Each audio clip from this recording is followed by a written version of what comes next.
Thanks, everyone. Let's call the meeting to order at 6:37. Apologize for the technical difficulties, but we will get started and be moving along. All right, so first item of business, we have administrative items. So I'm pleased to announce that we actually do have our new members.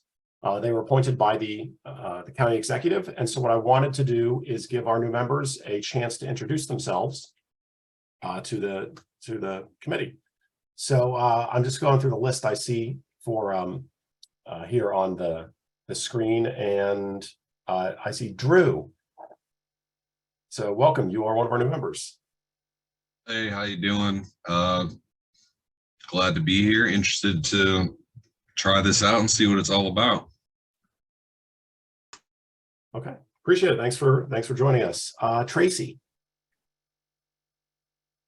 Hi, I'm Tracy Matthews. This is going to be fun. We'll see. Okay, thanks for joining us. And then Brenda.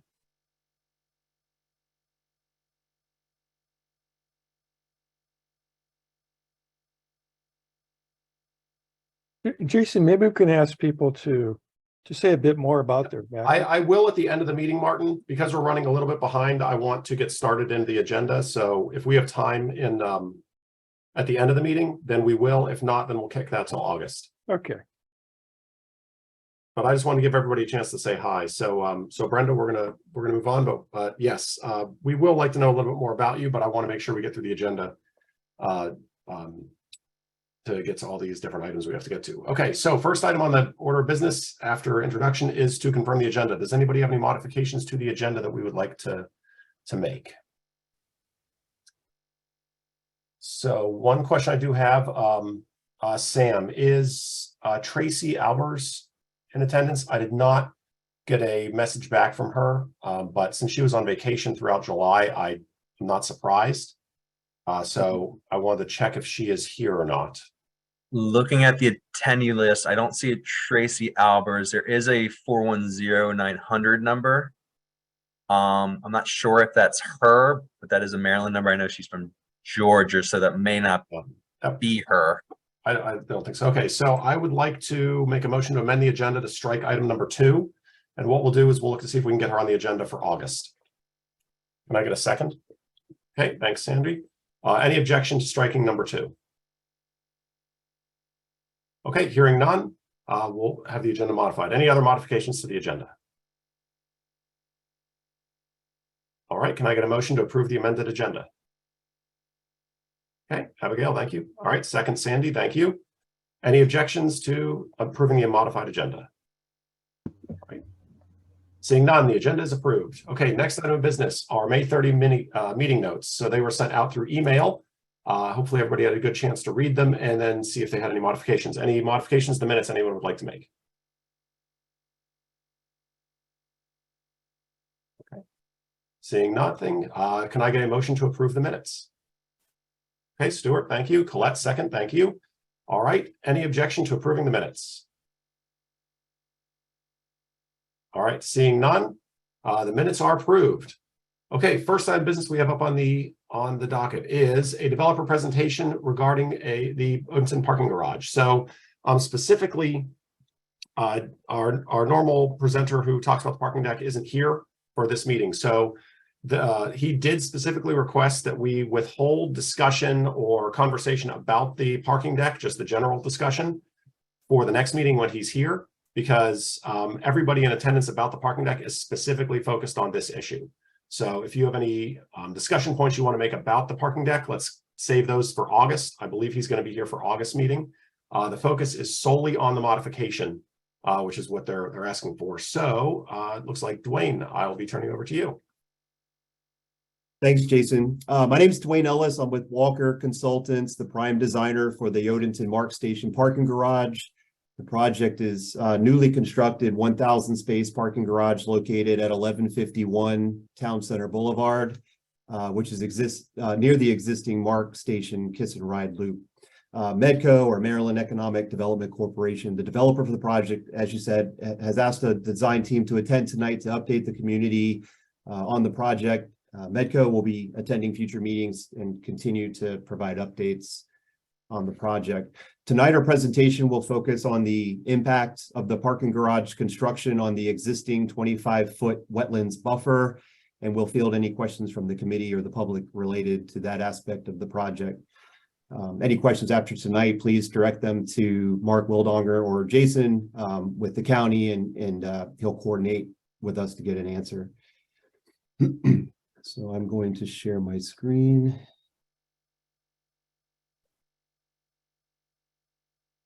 All right, hopefully everybody's looking at my map here. So to orient everyone with the site, once the project site is south of 175 or Annapolis Road, and the MARC train line runs kind of on the middle of the screen here. So our site is right in the middle of the page here. Zoom out just a hair. So as we zoom in, the Town Center Boulevard is on the west side of the garage. The existing shuttle loop is on the south side of the garage. The wetlands that we'll be talking about tonight is the northeast corner of the garage. That's where we're going to be focusing mostly this evening. I want to point out a few key components of our design pertinent to tonight's discussion. You'll see the L shape of the garage here. This is a very rectangular shape. It's a very efficient garage layout that we've studied extensively to come to where we are with this layout. The garage is located as far south as possible to provide as much flexibility as we can for the future development opportunities north of the garage. So the north side of the garage here is actually aligned with the existing parking lot. So it's as far south as we can go. The footprint is sized to limit the number of levels or the building height. Certainly we could make the garage smaller, but that would increase the building height. So this is to maximize the efficiency with our layout here. Another key component is the northwest entrance to the garage was designed so that it aligns with the existing curb cut that's on the opposite side of Town Center Boulevard. You can see that right here. So that entrance was designed so that it would align with the existing curb cut. And then the access road that's coming out of the northeast corner of the garage, that was very important part of the design so that the future developer for the area north of the garage would have maximum flexibility with vehicles being able to access that site directly from the garage. We think that's going to be a great feature of the project. So thank you for the opportunity to kind of present some of these general aspects. I'm accompanied this evening by Kay Morin of Site Resources. She's the civil engineer for the project. At this time, I'll pass the mic to Kay, and she can present some more specifics related to the wetland buffers. Hello, my name is Kay Morin from Site Resources. We are working on the civil engineering and landscape architecture scope for the project. As noted, we are attending at the request of the developer, Medco. John is on vacation this week. He will be providing updates about the project at future meetings. But we are attending tonight to go over the fact that we will be making application to MDE for impacts to the 25-foot wetland buffer. And some additional notes about the site. The site is not located in the Chesapeake Bay critical area. The site is zoned CORO, Odenton Core, and is located in regulatory block 1 of the Odenton Town Center Master Plan. And the site is owned by the state. And the parking garage will be leased by Arundel County. And regarding the wetland area, it is located at the center of the site. I don't know, Dwayne, if you could point to that. Yeah. The wetland line is this solid line here. And then there is a 25-foot wetland buffer from that wetland limit. And the LOD line right here represents the limit of disturbance for the project. And we are impacting the 25-foot wetland buffer at 3 locations. Right here, just east of the garage. And then there are 2 locations just north of the garage. And if we shift to the next slide, in this area, we will be impacting the buffer by 1,290 square feet plus or minus.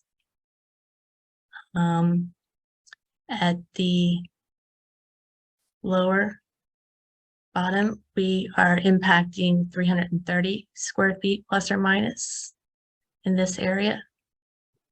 And then if you go to the next slide, in this area, we are impacting approximately 1,530 square feet of the wetland buffer.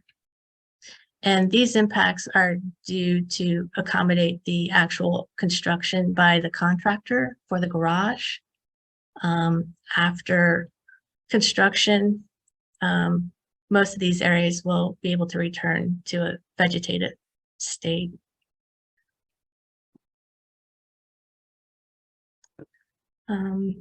This exhibit here is an aerial photo representing, you can see where the existing parking lot is located in respect to the wetland and the 25-foot buffer. And then if you shift over to the plan view, we've provided some photo locations so you can actually see what the 25-foot buffer actually looks like in those areas. So when you go to photo A, the areas being impacted would be, there's a lawn area just to the left of the curb, and then there's some lower understory vegetation. And then along the north side of the garage, if you go back to the plan, if we look at photos C and D,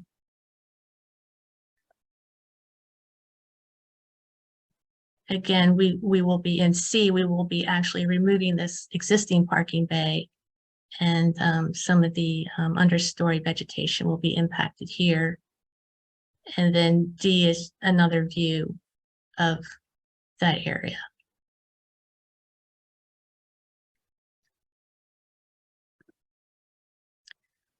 That concludes our presentation. If you have any questions. Thank you. So we will open with questions from the committee. Okay, Martin?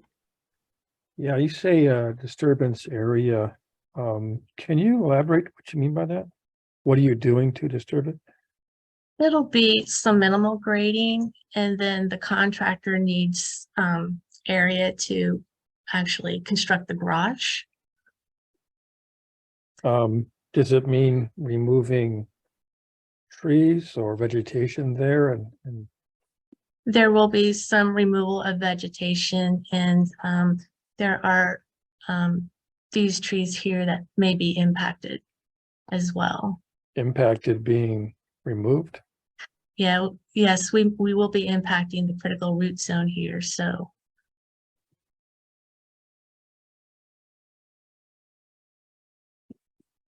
Okay.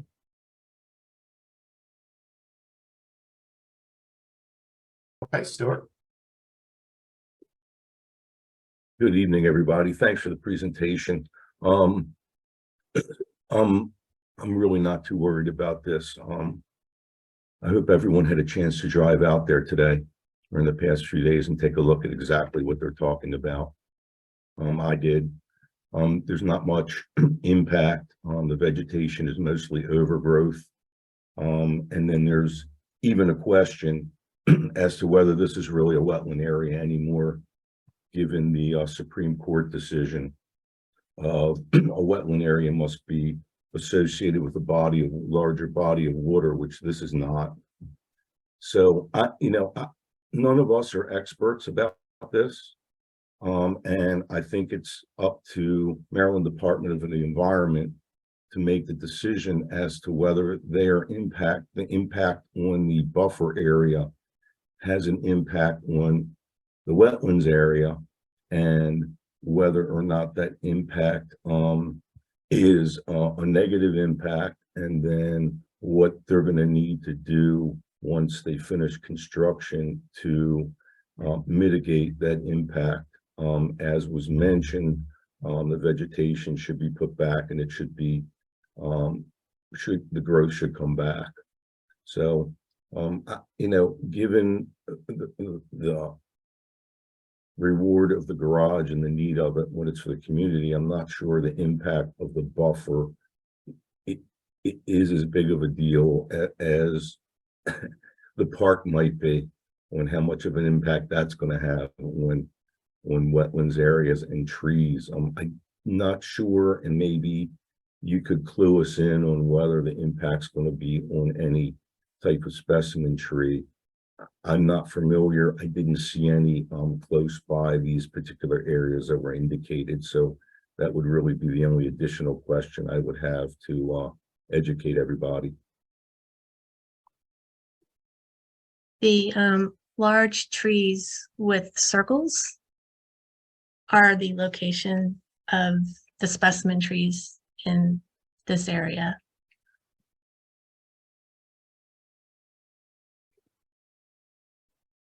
Okay, thanks, Stuart. Colette? Yeah, good evening, everyone. Thank you so much for the presentation as well. I do have a couple of questions, and some of these are also for OPZ.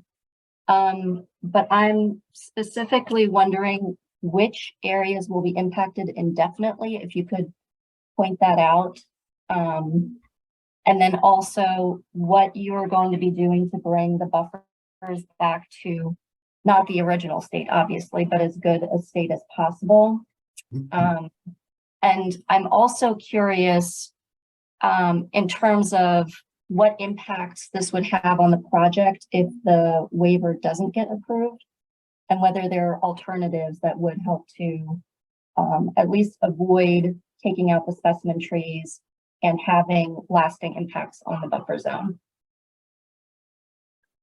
We are currently working through the proposed landscape plans, and we are looking at trying to maximize all the native species.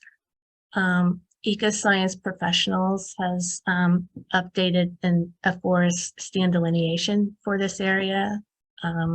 They did their field work last year, so we have some recent information about the status of this area. Dwayne, I don't know if you want to speak to the garage, regarding, if this doesn't get approved, what that would mean for the garage. Yeah, I think that's a comment that we would have to kind of review as it comes in. Depending on the comment, there may be some things we can do with maybe a less efficient parking layout, an adjustment of the footprint. But we're hopeful with this that this will be approved. And then could you point out exactly where the buffer is going to be impacted indefinitely? It would be along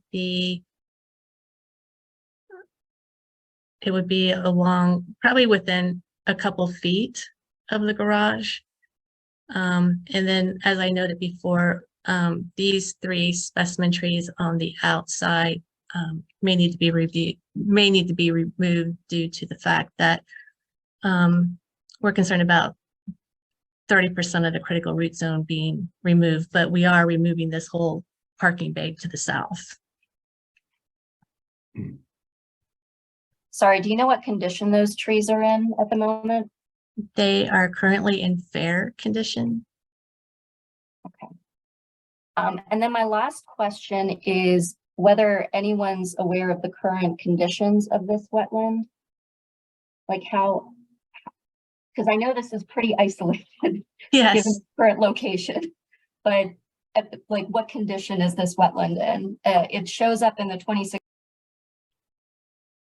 Sorry, I just muted myself. And it shows up in the 2016 master plan in some maps, but not others. And so, yeah, I'm just curious about the condition of this particular wetland.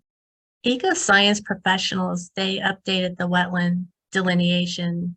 They just verified it at the end. I think it was last spring. We can get back to you. We don't have them present right now, but we would be happy to get back to you with his assessment. Okay, thanks, Colette. Abigail? Hi, thanks for the presentation. I had two questions. So the first being, since that buffer comes so close to where they mentioned there'd be an access way and then just the parking in general on that area that you had pointed out, would we expect that if there was a large rainstorm that it might flood a bit at all? No, the wetland actually drains to the east. Okay. So, and my other question was some, or more so, I guess, suggestion if or feasibility of some cities have made efforts of, instead of cutting down trees, of just like excavating it out and moving it to a different location. So if these three, or it looks like a couple major trees are coming out on that bottom left corner, I'm suggesting the possibility of looking into like moving them somewhere on that northeast corner where there's room, if there's the possibility of that, or looking into that. Given the size of those trees, I think that I'd be concerned about decline of those trees if they were relocated. Okay.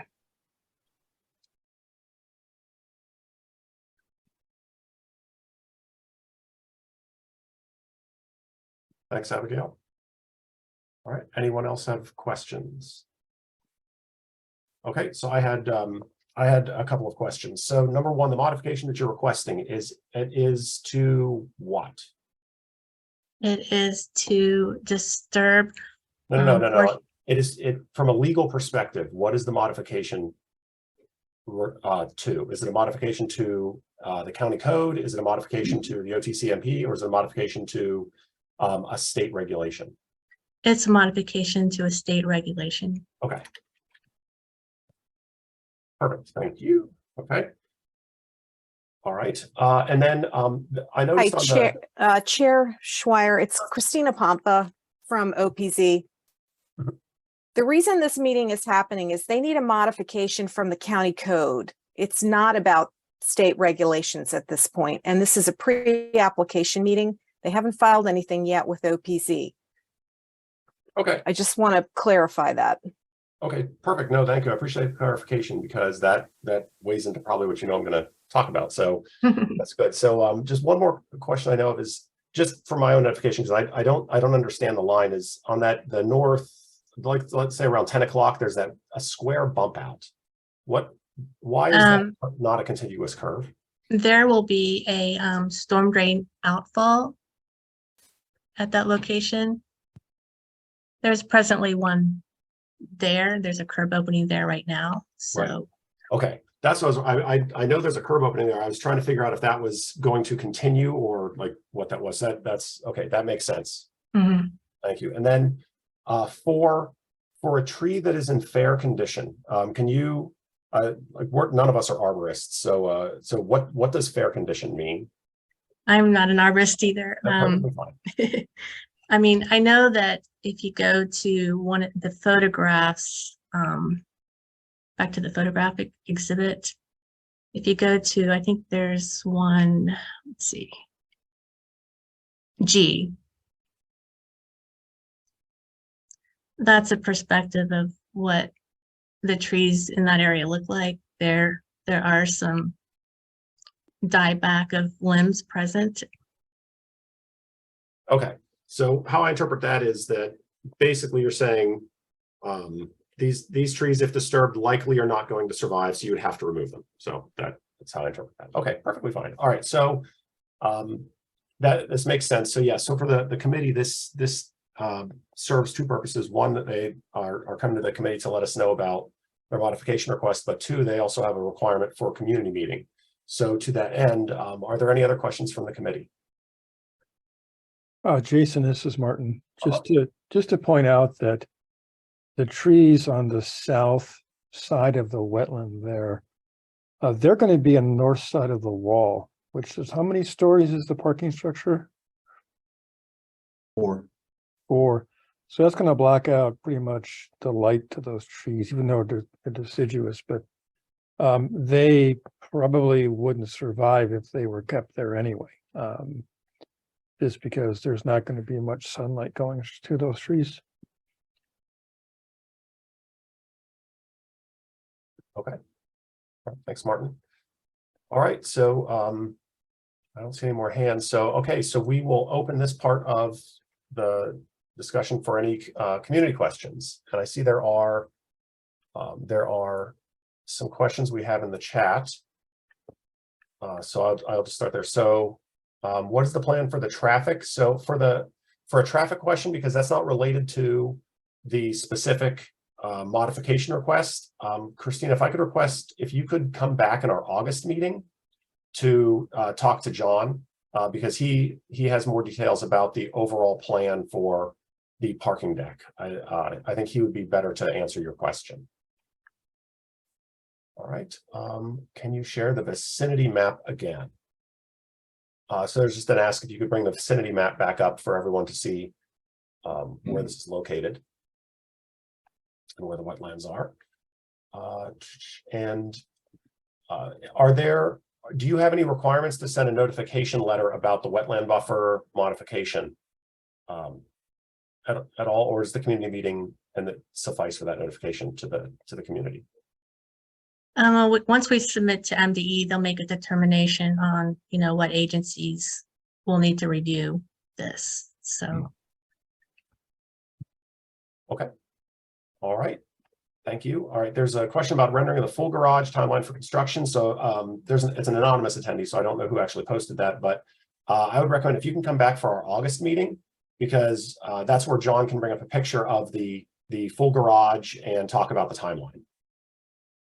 All right. All right. So Noreen is asking if you can have an arborist check and list the eco-scientists or arborists. So the eco-scientist firm, they are licensed arborists. I don't believe so, but we can look into an arborist. All right. I would say to the point of what is required for the extent of this, the committee can't actually say you should do that or not. It's to the extent of what is proper for the request you have, because we're just an advisory committee. All right. What is the difference? Oh, can you, and if you don't know, this is perfectly fine. Can you explain the difference to the community of between a wetlands and a stormwater management pond?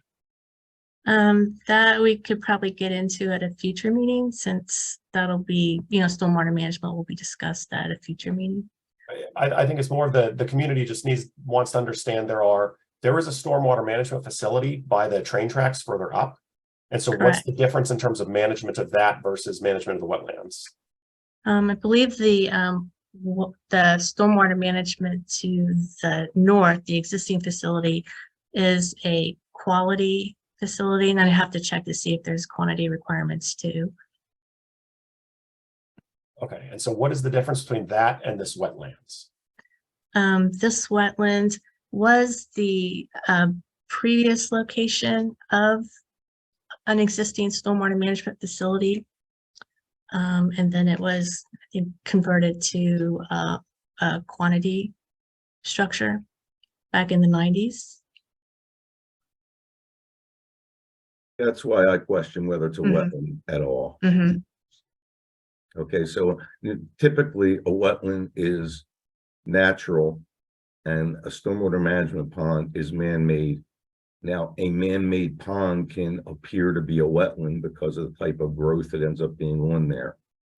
And you have quantity and quality control. So quantity control of a stormwater management pond holds the water and then lets it out through a filtration system slowly into wherever it's going, whether it be into this wetland area or into a public sewer system so that you're discharging cleaner water. So that's kind of the difference between I the two. think, Stuart, the important thing here is what is the value of this area to the local ecosystem? Whether it's a wetland, whether it's a drainage ditch or whatever it is the ultimate question. What is it? What's the value of this to the local ecosystem? That should be the question. Yeah, I think the garage is going to increase whatever the quality is of this particular area, because right now you got surface stuff just running into it. And That's not going to be the there quantity. could be a problem with salt. Also the problem that you have 4 levels of height. This now making the wetland a north facing from the building. I think the best thing for us to do is let the experts at the MDA, we're just an opinion. That's all we are, an advisory board. My vote is to let the Maryland Department of Environmental that have the experts to determine whether this is a problem or not. None of us can determine that. We can have an opinion. Yeah, I was responding to your point about being a wetland. Yeah, There is a value of the land. Yeah, I don't know. I don't think you're impacting it enough to decrease the value of whatever it has. Well, there again, let the professionals tell us that then. Exactly. That's exactly right. Okay, thanks, Stuart, for the clarification, because that was a question the community asked. Okay, so next, in terms of the impact to the wetland buffer, DH is asking if there are ways to minimize the amount of pollution that goes into the existing wetland due to the impact. I don't know if that's a question that you can answer at this point since you're not construction. Well, perhaps. I mean, as part of the parking garage project, we will be providing stormwater management to improve the quality. So you know, currently that parking lot drains to the wetland, so you are probably getting salt right now. So. Okay. Oh, wait, sorry, I was reading and I missed it. You said that currently the parking lots drain into this wetland? Yes, the parking lot that the parking garage is located. Okay. Okay, so I think that's an important clarification that this is this modification request is a physical impact to the wetland. We're right now in the worst possible case where we have an unhealthy wetland just from the drain of whatever is floating in that parking lot. And so the physical impact kind of pales in comparison to the current, what's currently going in there. And just to clarify, we are not impacting the wetland area. It's just impacts to the 25-foot buffer. So. Yep. No, thank you. Okay, so all right. So Daryl Earhart asked about the permanent impacts to wetland buffer. You'd answered that saying that there are potential permanent impacts with the specimen tree removals, and within a few feet of that one pathway, but the rest of the impact, the landscaping plan will restore it. Okay, mature trees, you said there were 3 trees potentially that will need removal.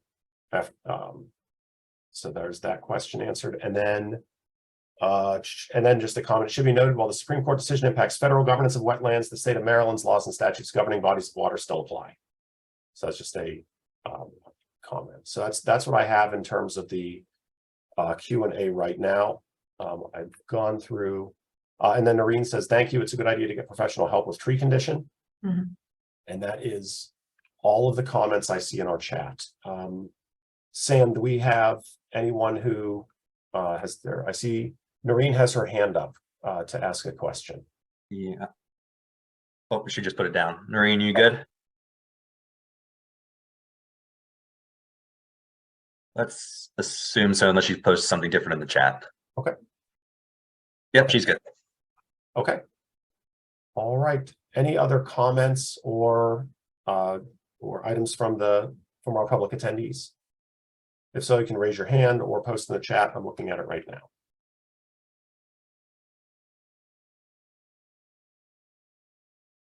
All right, there was something posted. Jason, I do have one more quick question. I'm hoping if OPZ can clarify whether this is actually listed as a buffer in our master plan or not. I'll have to check. I'm not sure off the top of my head, but I can get back to you on that. If it's an existing stormwater management or an older stormwater management on it, may not, but I'll check for that, Colette, and get back to you.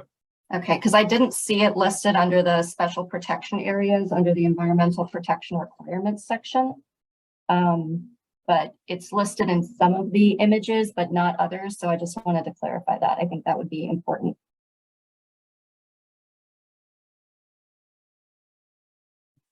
Okay, so back to the committee. So in general, because it's a modification request to the county code, that is outside the purview of the committee, because the purview of the committee is the vision and any request to relief for what the master plan has to offer.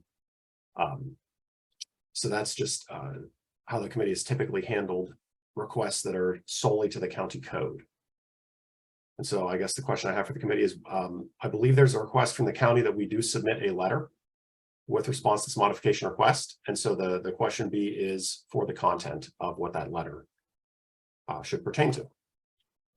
Jason, I wonder if just the questions that we're posing could form the basis of the letter. Correct. I can put all of these. I wrote down the questions and answers to state the committee and public asked a number of questions and focused in these areas. I think the county would like to know if we are taking a stand or if we will maintain our historic view of county code modifications are outside the purview of the committee.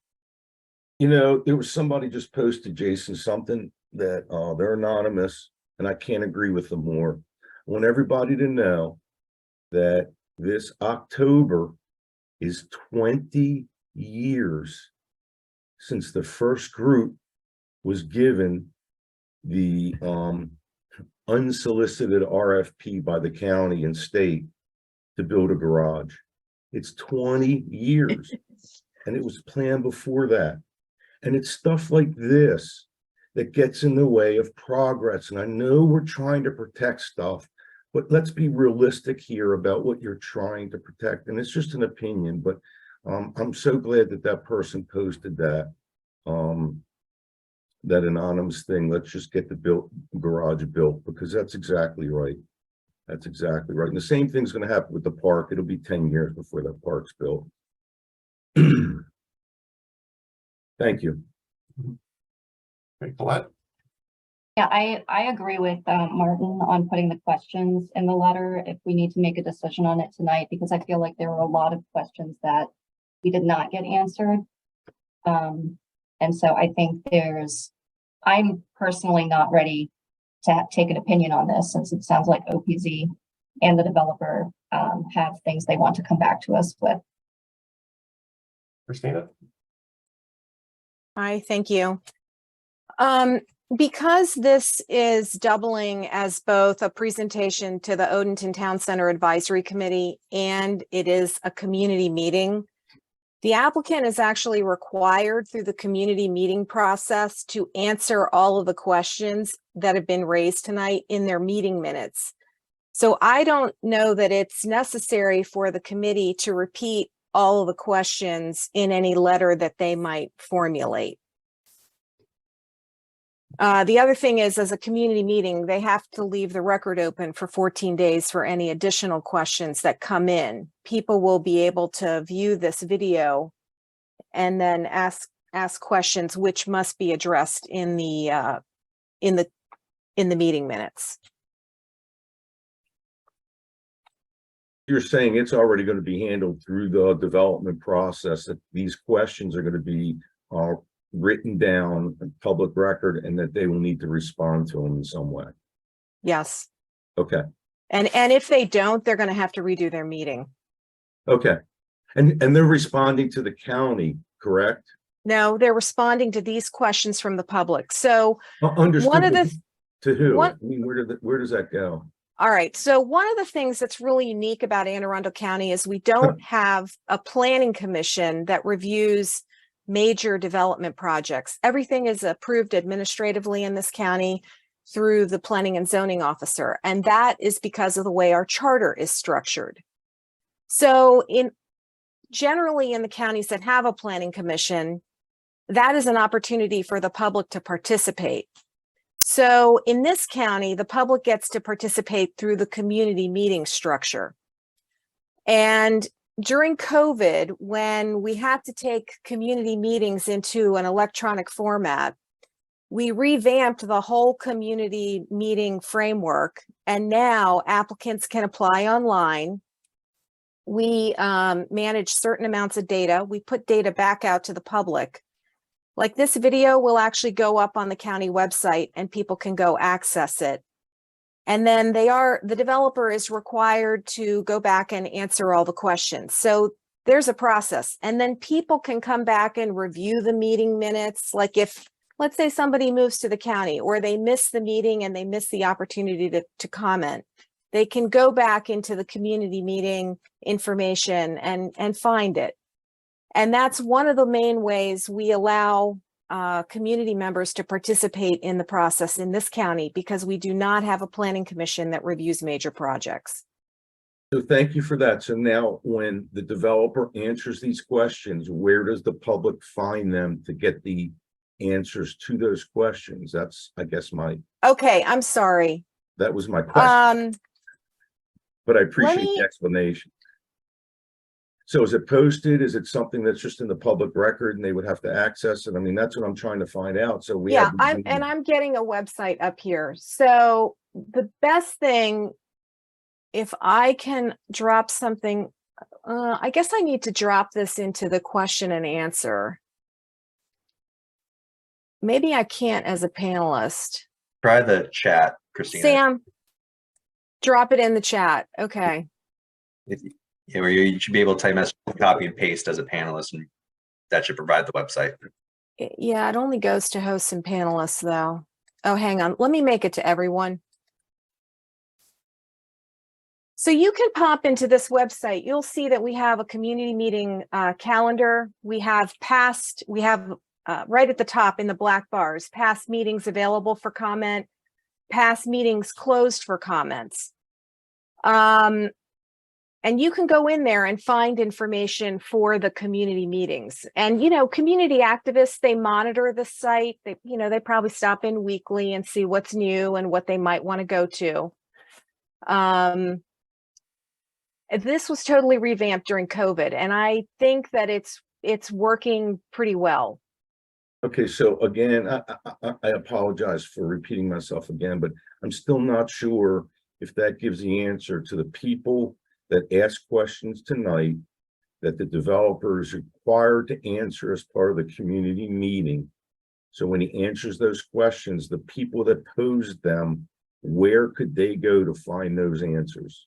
Okay, in 4 weeks, Okay, if they go to the black bar that says past meetings closed for comments, the meeting minutes for this meeting should be up, because the meeting has to stay open for 2 weeks.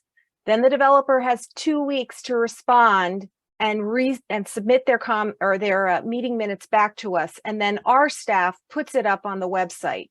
So in about 28 days. Now, if the people that are in this meeting decide they have more questions, in the next 2 weeks, you can click on past meetings available for comment, and you could send the developer a comment. There's an email address, and it is directly sent to the applicant, and OPZ gets a copy as well. Christina, some clarification here maybe with regard to this committee. I think what you're saying is this is a public meeting for this request by the developer, which you're using this committee to reach the public. Is that what you're saying? That's actually a great question. So for projects in the Odenton Town Center advisory, in the Odenton Town Center area, instead of requiring them to do their community meeting and come and see you, we allow them to combine the meetings into one. And that's actually right in, if you go into the main community meeting webpage, for meeting applicants, there are 5 items right at the beginning. The 5th item refers to projects in the Odenton Town Center. Jason, is this what we've done before? Is this familiar territory? Okay. Yep. Yep, this is a pretty standard approach to have the community meeting joined with the OTCAC meeting, because it's the resources are basically already being expended to present to us. So this is a standard approach. And actually, that one of the reasons we get high attendance at OTCAC meetings is because of the joint. I was gonna say, right. So maybe our response is more simplified then. We just state that we heard a presentation. There were questions that will be answered by developers if they were not during the meeting. And there's a location where you can find that information. Is there much else we can say? Well, that's not the letter for the county. So just real quick, before we get to that, 'cause I think we need to get back to what Martin's getting to, which is what the content of the letter is.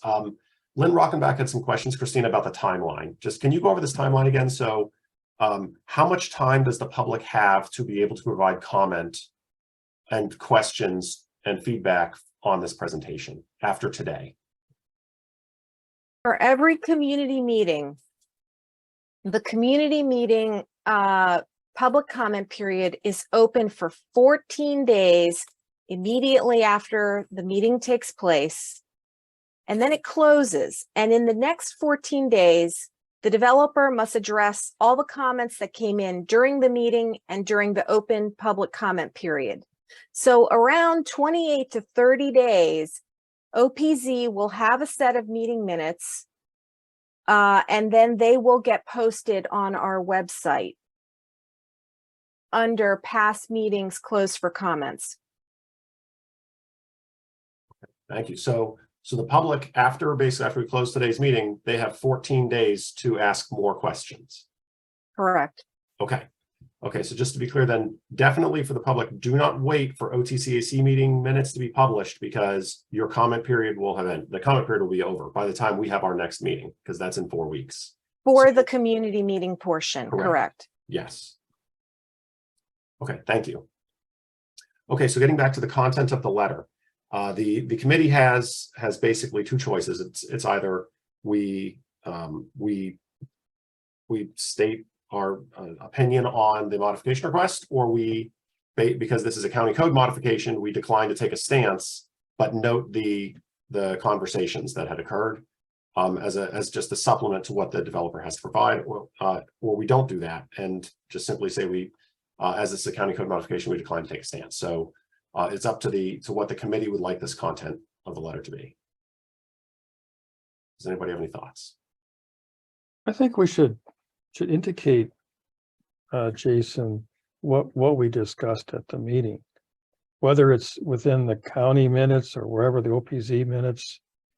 I think we have to provide what we saw at the meeting. And just say, yeah, revert that back to the county for their consideration. We don't have that, as you mentioned, that authority to rule on it. But maybe just indicating that we had the meeting and what questions came up seems to me reasonable. Okay, so what I heard is your proposal is that we provide a summary of the comments and questions that were and the discussion that occurred during the meeting, and decline to take a stance. Yeah. Okay, is that a motion? That's a motion. Okay, do I have a second for that? Second that, Stuart. Okay, Stuart, thank you. Any discussion on the motion?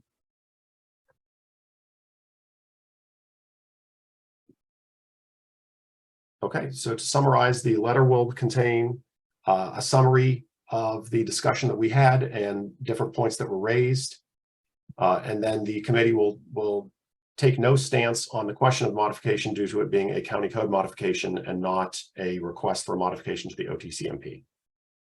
All right, all in favor of the letter containing that content? Say aye or raise your hand. Aye. Aye. Aye. Okay. The opinion of the chair was unanimous. The ayes have it. So that is what our letter will have. So thank you for coming to the OTCAC and having your community meeting here as well for this modification request. And we appreciate your time. Thank you. Thank you. Thank you. Have a good evening. Okay. So next on our agenda is Uh-oh,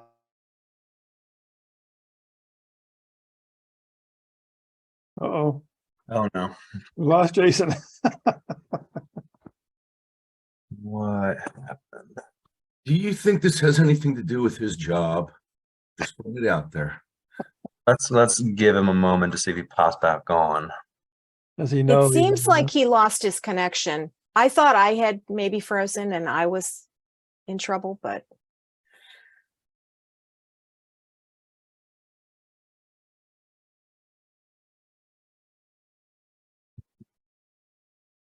By the way, welcome to new committee members. Thank you for taking the time to do this. Appreciate it. Thank you. Yeah. Something new, definitely something new. There's- You back? You're muted. I have no idea what just happened. the All right. universe. I know an attendee for some reason. Okay, so moving on. All right, so next we have an update to the OTC master plan and some code revisions, as well as the review updates and next steps. This will require a letter from the committee, but I'll turn it over to Christina. Thank you. So Sam is going to share his screen. We're going to tag team this a little bit. There we go. So as you know, you get to review master plan related items. And we're back here to talk about more master plan related items. So let's go ahead to slide 2, Sam. So tonight, we're going to talk just very briefly, the beginning slides you've seen before, so I'm going to kind of move through them. We'll talk a little bit about this new master plan chapter, why we need it. I'm going to actually go over a summary of the code provisions as they have been revised and updated to this point, and then I'll take questions. Next slide, Sam. Okay. So you all know that right now we're in the process of updating the 2016 Odenton Town Center Master Plan, which guides land use development, redevelopment in the Odenton growth management area.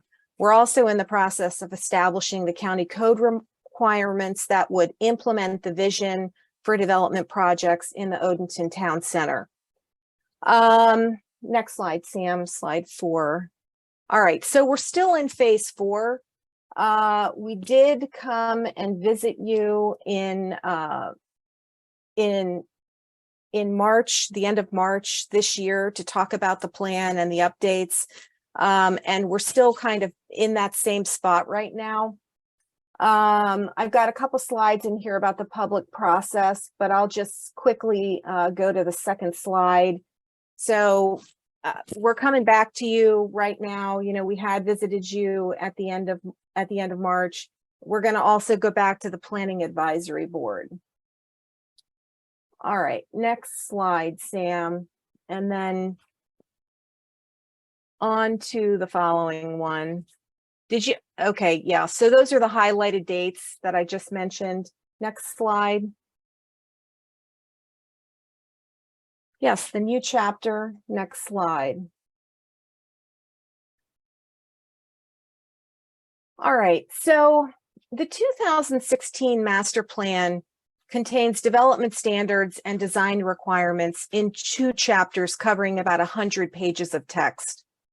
When we started to undergo the update to the master plan last year, we really decided that we wanted to take and keep all of the plan related language in the plan and move the requirements and the regulations into the county code. That has proved to be a little more difficult than we originally anticipated.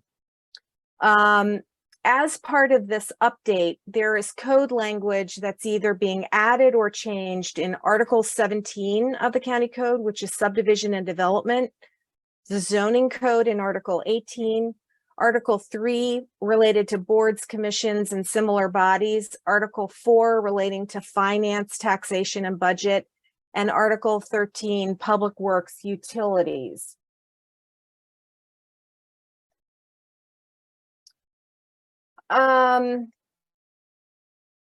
So In spring and summer of 2023, OPZ staff worked with staff from the Office of Law on the Pearl Town Center Master Plan and its code update. That plan is a little bit ahead of Odenton. And one of the things that we learned through that process is that design requirements and standards have actually never been part of the county code and are not suitable for the code. So for Pearl, law actually said to us, we need you to move some things back into the master plan, which we did. Now, in Pearl's case, they already had a section in the master plan dealing with standards and requirements. And so it was like what we added back in was minimal, and it already had a place to go. We realized after that discussion with law that we were going to confront the same issues for Odenton, but it might be a little bit larger scale. And so over the course of the summer, we've worked to separate back the design standards and requirements into a new chapter for the master plan, and then to also update and streamline the language that would stay in the code for Articles 17 and 18. We then have put everything back out for public comment. It's out on the Odenton Town Center webpage. The draft chapter, which is not in InDesign yet, it's still rough.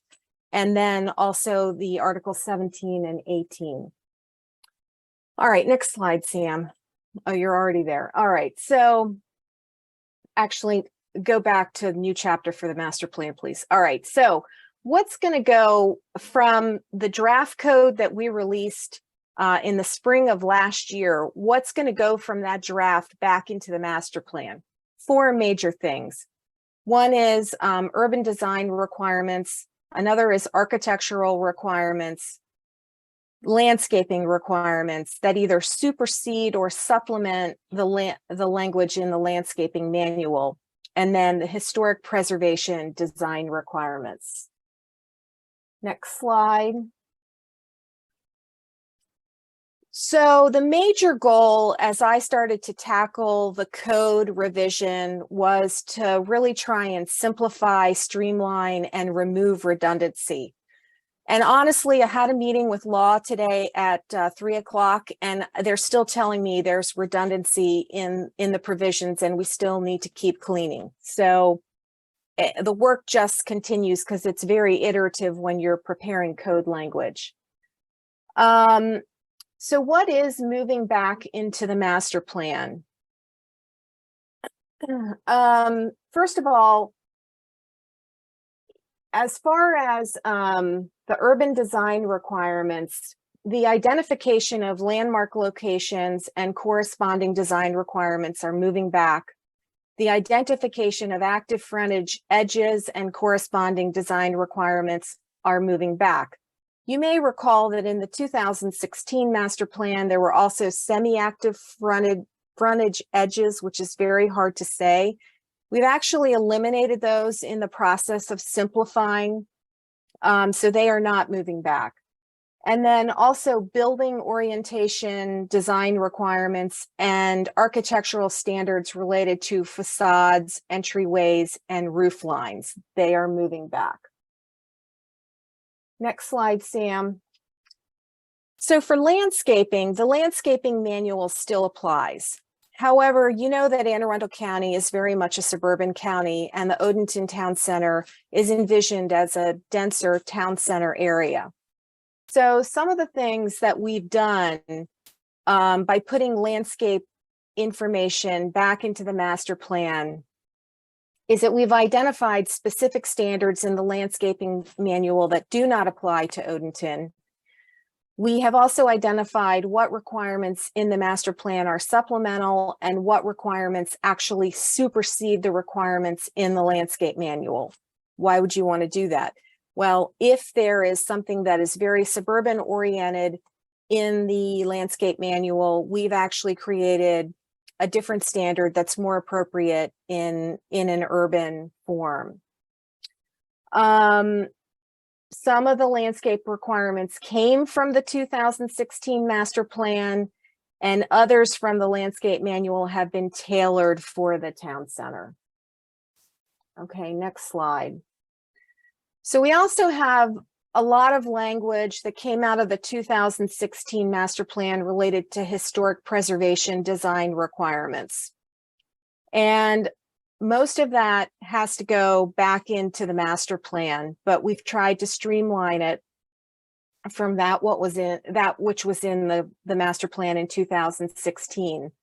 And in general, it covers rehabilitation of or additions to contributing historic buildings, compliance with ADA for contributing historic buildings, ADA meaning the American Disabilities Act, site and landscape features for contributing historic buildings, and architectural requirements for new construction, infill development, and non-contributing buildings.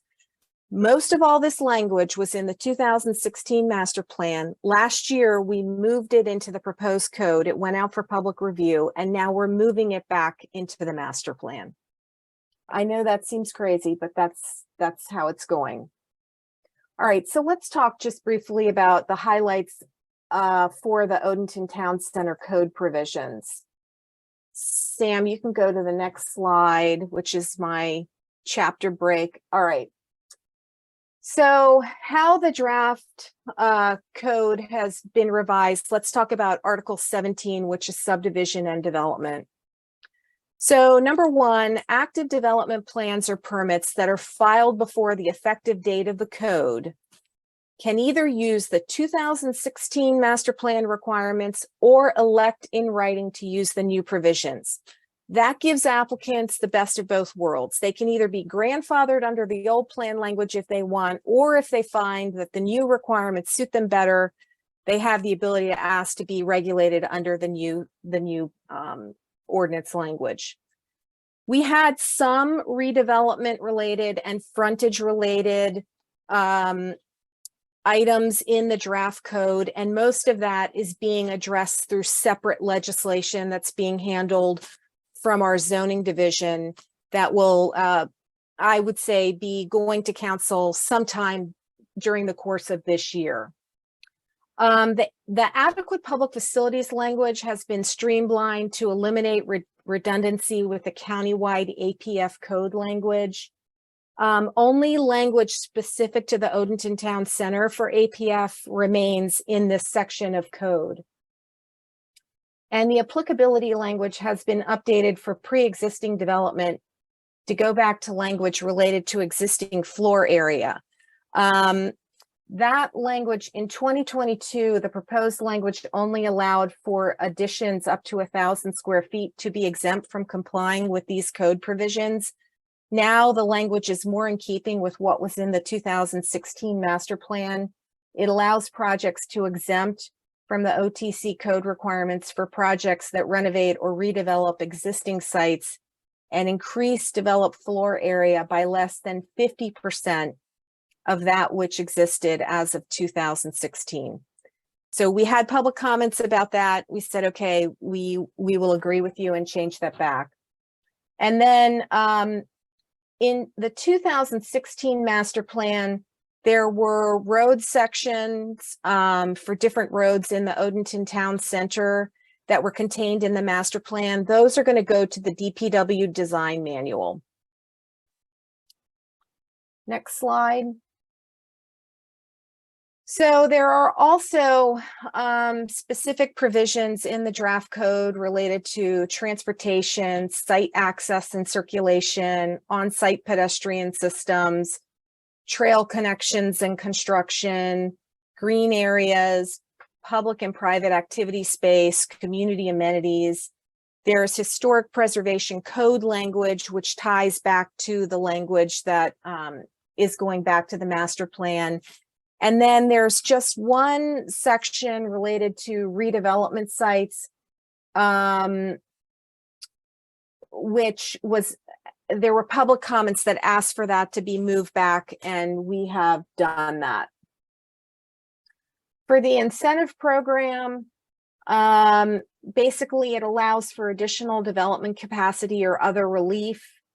The applicant, they must file an application if they want to use the incentive program, because the planning and zoning officer has to have something to be able to act on. We have evaluation criteria that's provided in the code. And there's a list of suggested proffers in the master plan, but it's not an all-inclusive list.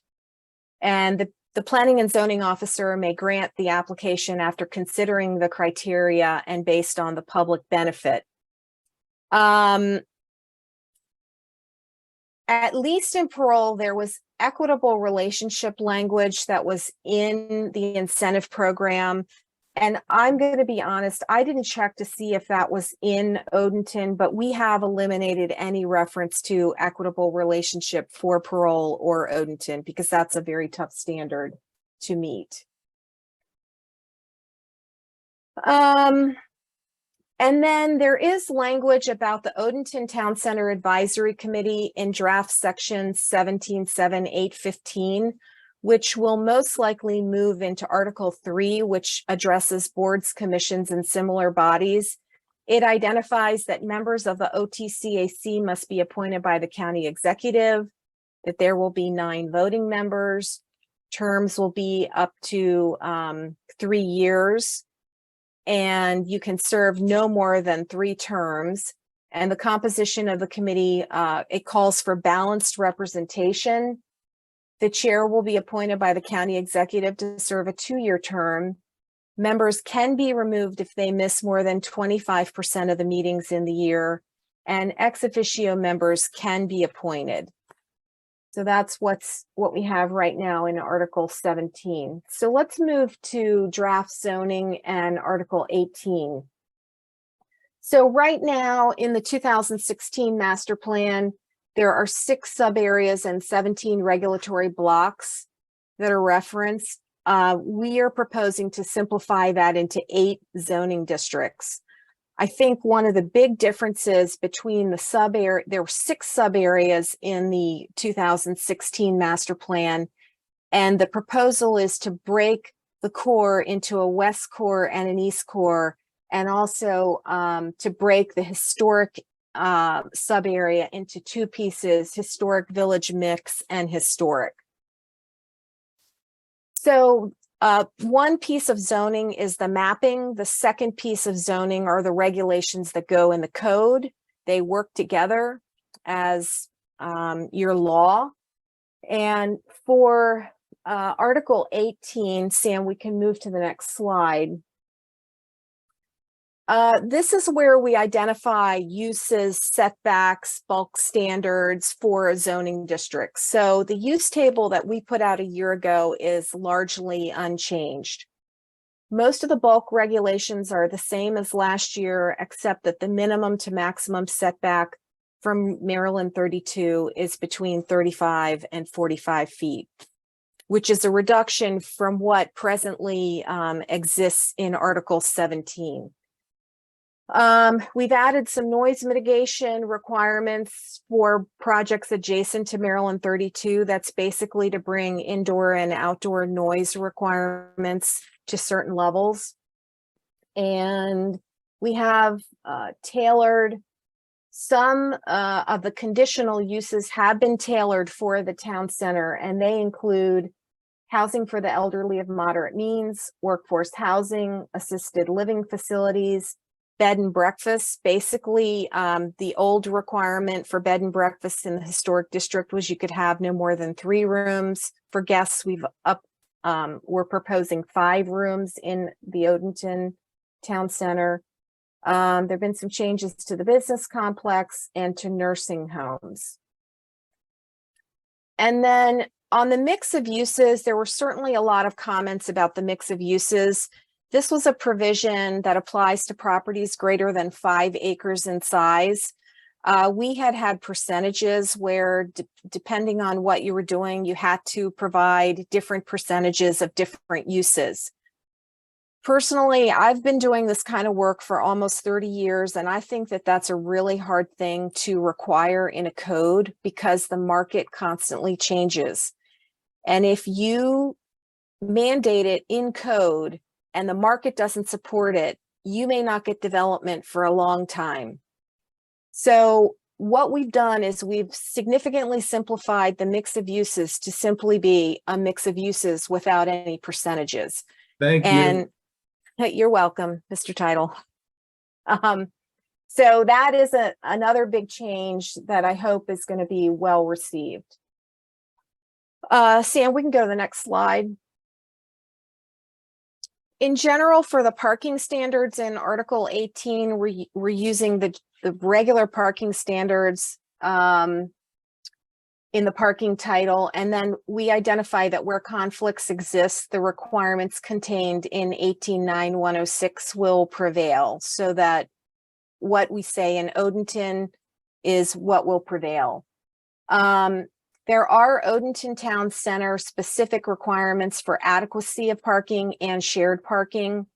Applicants in Odenton can use the joint parking provision in another section in Article 18 if they so desire. We have some provisions for structured and surface parking, bicycle parking, and electric vehicle parking. And then the signage section at this time remains largely the same as what is in the 2016 master plan. You can go to the next slide, Sam. So the next steps in the process, we're going to brief the Planning Advisory Board tomorrow. They will make a recommendation on the new chapter to the master plan. Per the charter, they do not make a recommendation on amendments to Articles 17 or 18. So I'll brief them on what we're doing, but I'm not asking them for a recommendation. We do expect Planning Advisory Board to deliberate in early August on the 9th, and then the Office of Law prepares the legislation. So because I've just been through parole with the Office of Law, by the time we got to the final iteration that went around for approval for submittal, we were on iteration number 24, just to tell you how iterative this process is. So just because the draft provisions are the way they are right now, it doesn't mean that they're going to stay that way. Obviously, law is the custodian of the code, and they're going to give us their best advice on what they'd like to see and what we can and can't do. So we do expect additional changes. We are going to hold the public record open on the draft Article 17 and 18 language until August 2nd. And we are hoping that the draft master plan and corresponding code will be introduced to the County Council on September 5th. But again, there's a lot of ground that has to be covered between now and then. So that's why I'm using the word anticipated. And that's it if you have questions for me. Thanks, Christina. So just to start off question-wise, so is there a specific request from the county regarding the letters from the committee on this topic? I think for this topic, you want to focus on just the new chapter that we're proposing. Again, most of what we're moving back into the master plan already existed in the master plan. We proposed to bring it out. Law said, no, you've got to put this back in. So for the most part, except for some of those tailored landscaping requirements, you've seen a lot of this before. Because the document is 18 pages, I don't want to panic you that it's all brand new. It really isn't new. Great, thank you. I've gone through it 3 times, and there's a bunch of new stuff, and you know, I just think this committee should have an opportunity to comment as a group. You know, this has just been thrown on us. Now you're telling us August 2nd, all our public comments have to be in, and you know, I'm not sure that's fair, to be honest with you. I have a lot of comments, and I'm prepared to just submit them. So I've gone through this process, but we have new committee members. That's not your problem, but I would hope that our committee has read all the information and has gone through this. But it's certainly a short period of time that we've had that opportunity. So I'm just pointing that out. I have a lot of comments. I mean, I've gone through the whole thing, like I said, 3 times, and honestly, like some of the things you've done, just like I said, the percentages, they're not bad things at all, but I just think that they should be addressed one way or another. Okay, Colette. Hi, I have right now I just have two specific questions. The slide where you were talking about Article 17, the first bullet with the legacy provision. I'm curious which projects that would apply to specifically. And my second question has to do with parking any days. So I don't know, first of all, this will get introduced to council. It has 95 days to go through council. Let's say council approves it, then there are 45 days until it becomes effective. So the projects that are active right now in the development division, I can't tell you what they are. I can't tell you if they'll be active when this becomes effective, but they'll be able to choose. If they are active projects, they will be able to choose whether they want to use the 2016 provisions or the new ones. Up until that January deadline, correct? Well, and and then that they're required to use the new provisions. Yeah, and that date may have to change depending on the timing of council. We may have to provide more time for that. Okay. My second question has to do with the EV parking requirements, and I am curious whether those count toward the required number of parking spots. They do. Okay, great. Thank you.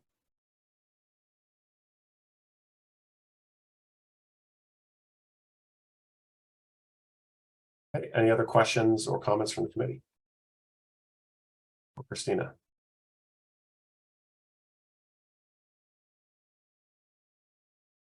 Okay, so overall, I read over the document as well. I will fully admit that I did not go through it with the fine tooth comb that I know that Stuart did. So just certain things that stuck out. I was pleased to see some of the requests that have come in for modifications to the master plan actually did make their way into the changes in the design requirements. So I saw there was a conscious decision by the county to try and accommodate some of the comments and concerns that have been raised over time. So I thought that was good. But overall, I will fully admit I'm not the expert that can go through all of these. So and know what all of them mean, because this isn't my area of forte. So I guess the question I would have for the committee is the question before us is that there's a planning advisory board meeting tomorrow. And so the question obviously that would come up is committee opinion on this proposed new chapter and what the committee's stance is regarding the requirement from the Office of Law to move these items back into the master plan and out of the code, which is where they were before. So what's the sense of the committee in terms of what the content of this letter should be? I'm sorry, Jason. Can I ask one or two more questions? I found my other list with questions.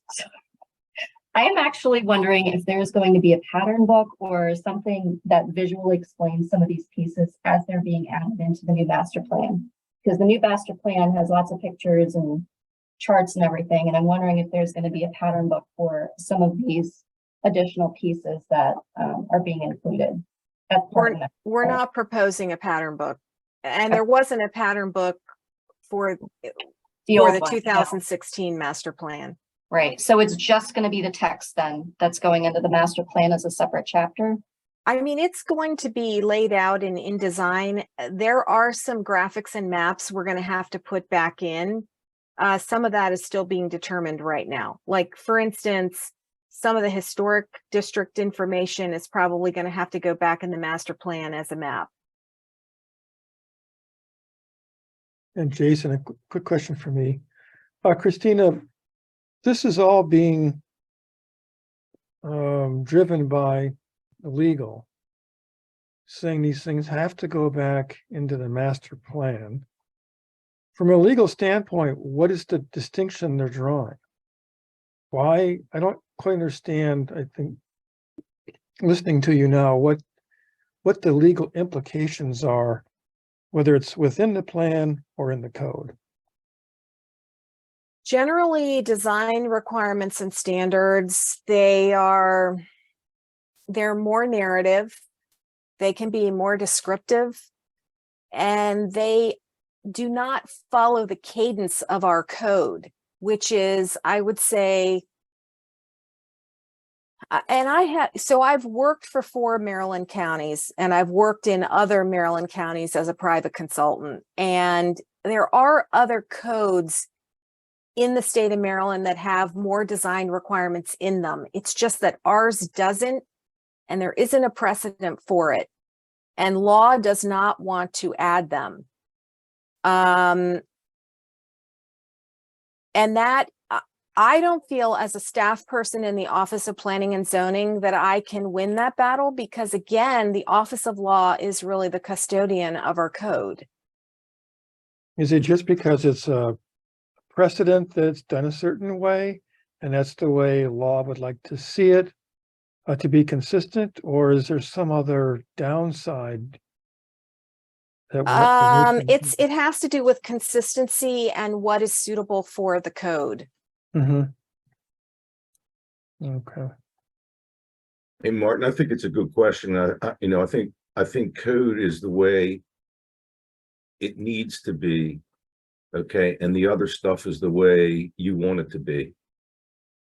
And that's kind of the difference. And then the need to be is throughout every project. I could throw a couple things. First of all, you have proposed, this is a great thing. You have proposed to cut the Odenton Town Center development fees in half to spur development. Is that correct? That is in the code provisions right now. Okay. So that isn't a change. You have in here, I'm concerned about this one, priority consideration for the use of funds collected from development impact fees shall be given to the expansion of facilities in the Odenton Growth Management, the Parole Town Center, and Glen Burnie Town Center. So I'm getting that, and this has been a battle forever in Odenton. So now all the impact fees that come from developments in Odenton can be spent in Glen Burnie and Parole. Is that correct? Can you tell me which section you're looking at? Sure, I can. It's 1711-209, use of funds. And this has been a battle. I mean, we wanted to make sure those TIF funds are protected, which we need to figure out how to spend in the area. But, this is another situation where now there's impact fees for the development in this area, and it can go to Parole and it can go to Glen Burnie. And we would love these impact fees to stay in Odenton. So right now. And so am I reading that right or not? I don't. So right now, one of the things that's happening is that we are renaming the Odenton Growth Management Area to the Odenton Town Center. So what this is doing is it's actually just changing the name. The code already says this, but it uses growth management area. All I'm asking, and all I'm warning, I'm asking if this says that impact fees in Odenton growth management, whatever you want to call it, if the impact fees are distributed from one area to another, or it's going to stay in Odenton. Because Odenton I can't answer that question. Okay, well, that's something, Jason, that I feel very strongly about. We're the largest town center. There's a lot to do. Glen Burnie Town Center, for all intents and purposes, has been built out. It's just renovating older buildings now. Parole Town Center was a project, and it's built out. And that's just something that's a stickler with me and has been with us since I've been here 40 years. So I think I win when that. One other thing I'm going to point out in this, and again, there really weren't many, because I think some of the things in here were very good. The strict this is in 17-7-803, compliance conflicts with other laws and regulations. And if you go to number 1 and 2, it says if any provision of the subtitle conflicts with the provision of the Odenton Town Center Master Plan, the stricter provision applies. That's fine. But, well, maybe, but I don't understand number 2 in the last sentence. the stricter provision of the subtitle or the Odenton Town Center Master Plan applies. So you have a choice there? Is that what you're telling me? There's a choice? Let me read it. Give me a second. Okay. There's just, and again, there's very few. I think it's mostly fine. We can get this out of the way now real quickly. I'm going through all my yellow marks. Oh, that's okay. Okay, that's that document. Well, it's really saying, and I'll ask Law about the term stricter, but it's really saying that what's in the Odenton Town Center Master Plan or what's in this code provision for Odenton, which is 17.7, that's going to apply. Pretty much when you write code, you've always got to say, what's the order of operation of what applies? Okay. And that's what this section does. And then it goes on. So remember, you said you would really prefer to see them in the code. So these next sections, B, C, D, and E, the urban design and architectural requirements, landscape requirements, Right. design requirements. Right. This is the code language that says, you got to do this. Go to the master plan. Those are the requirements. And we do this with the landscape manual. We do it with the DPW design manual, where we have sections in the code that refer out to design manuals, and what's in those design manuals is required. Okay. Got you. And Stuart, how I Yeah. read those two, and granted, I'm not an attorney, is that the Odenton Town Center Master Plan, if it can't relax a requirement that is already in the county code. So basically it says the master plan can be more specific and strict than the county code, but if it is less strict than the county code, then the county code would supersede the master plan. So you're making my point is that three of us have read it differently. So I just some clarification on exactly what that means would be great. I will talk to Law. We have a standing meeting once a week on Odenton. Okay, is there a standing, was there existing in code for over 100 units of multifamily has to be garage structure, or is that new? That may be a new provision. You know, I just think that look, everything's about market, and 100-unit projects, there's a certain amount that you need to justify a garage. And I don't know if 100 is it. Okay, so I'm not saying, but the cost attributed when you're talking about it's $20,000 an hour parking space if it's a penny, and you attribute that to construction cost, it really presents a problem. So I really think that's something again that needs to be taken into consideration. Stuart, there's a lot of ways to look at this, and this is maybe one way you're pointing out. If I may interrupt for a minute. Please. Actually, let me just go back to the 100. It's not in the 2016 master plan. It's something that we put in the draft code that went out last year, and we carried it into this version.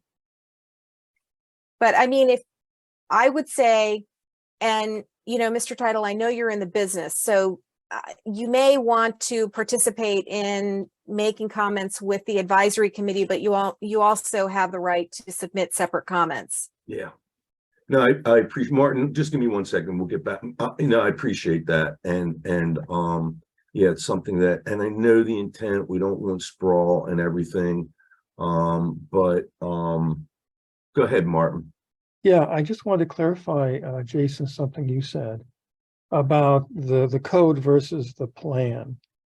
I think, Stuart, you said before, one is a should and one is a shall. So if a code is a shall, is the plan the should? That is, you know, is it less strict than the code? I think, Jason, you were saying the other way around. I can actually answer that question. So for, let's say, chapter 1 and 2 in the master plan right now, those are plan provisions, and that talks about the vision and what we're striving to achieve. Those are the things we should do. Not everything that's a should will be implemented.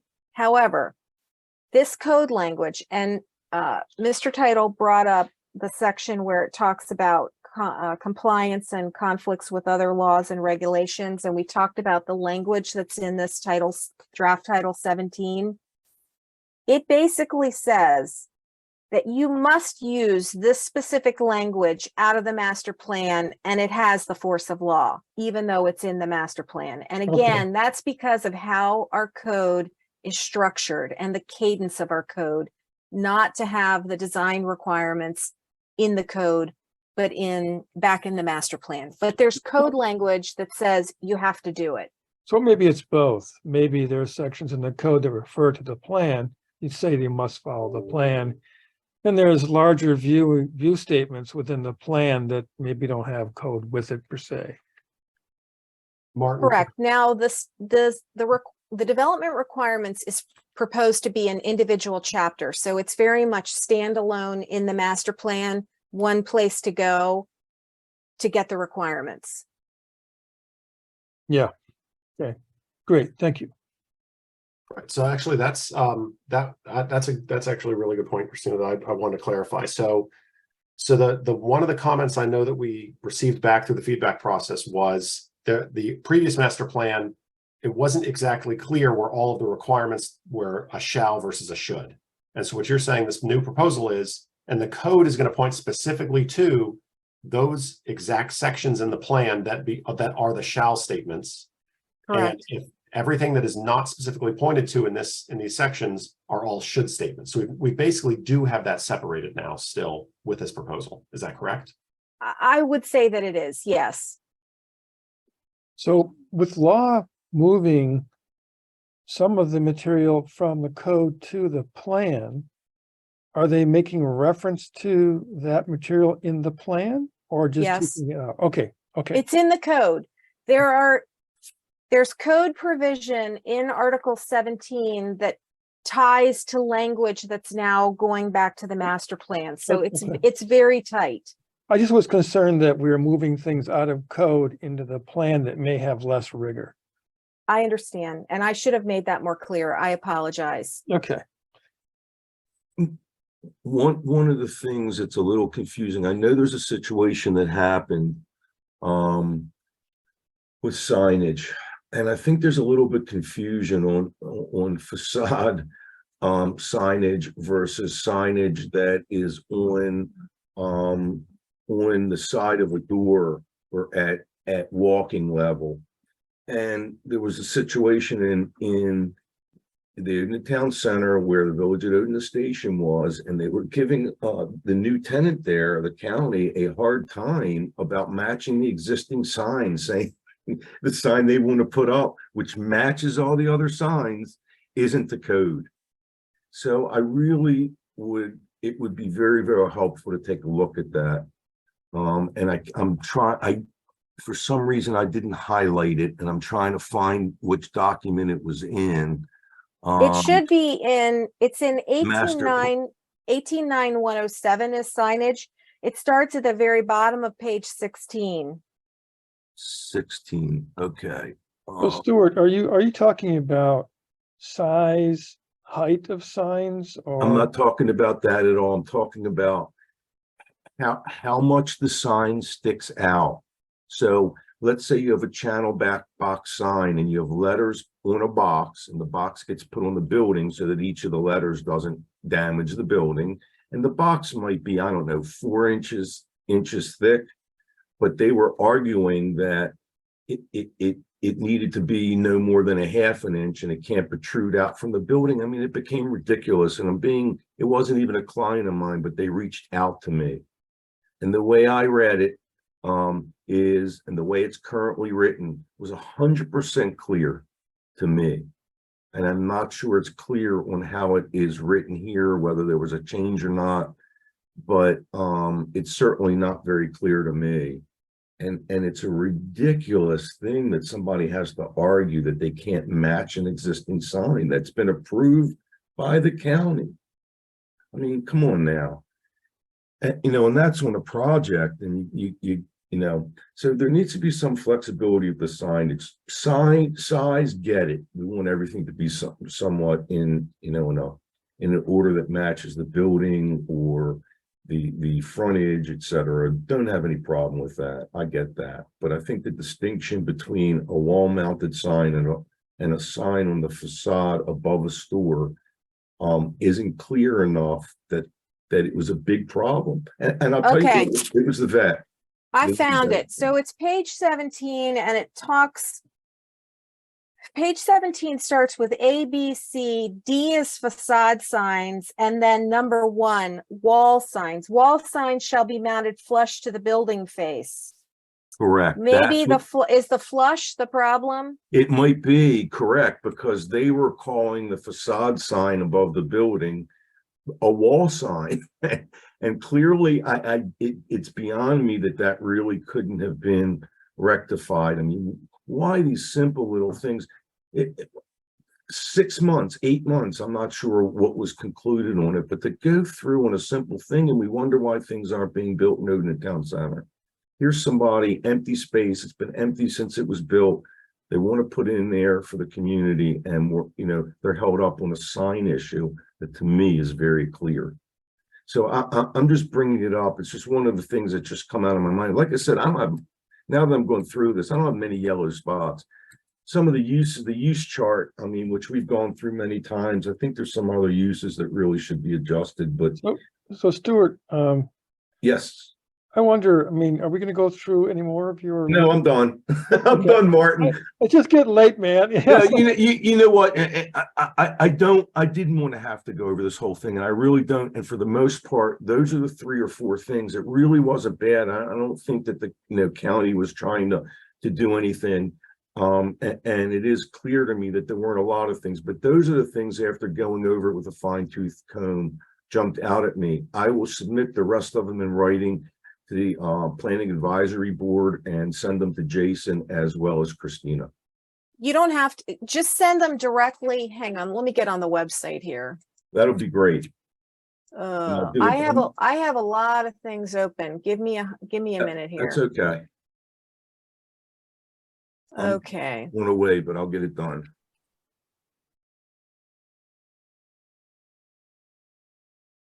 Okay, so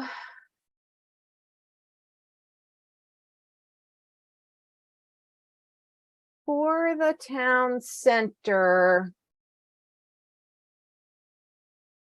you're just going to send comments into otc@aacounty.org.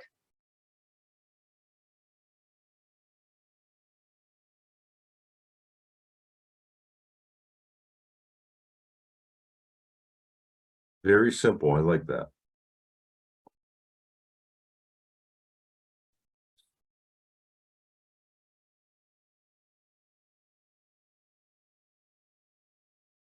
Okay, so I do see what you're saying about the sign comment, Stuart, because I'm looking at the 2016 plan as well as the new one, and it definitely is not addressed. So I think your comment there, my recommendation would be to highlight that the current plan as well as the proposal talks about the flush mounting, does not talk about any requirements on the depth of the box itself that is flush mounted. And I think that's yeah, I've notated that, and I'm gonna look at that.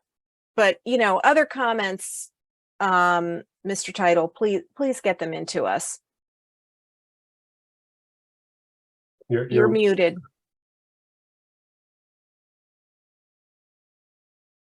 Appreciate the opportunity, and I think you guys did a good job. I mean, I understand the confusion from the law office and they kicked it out, but I don't think there's many changes or concerns other than that. Thank you. Thank you. Okay, so coming back to the request for the committee to have a letter to go to the Planning Advisory Board, which Martin's right, because I have to draft that letter tonight. So to get it out the door. So what is the sense of the committee in terms of the content of this letter regarding the new chapter to the master plan that the Office of Law is basically requiring OPC to add? I just want to say that you can probably wait to get your letter in until the 2nd. Okay.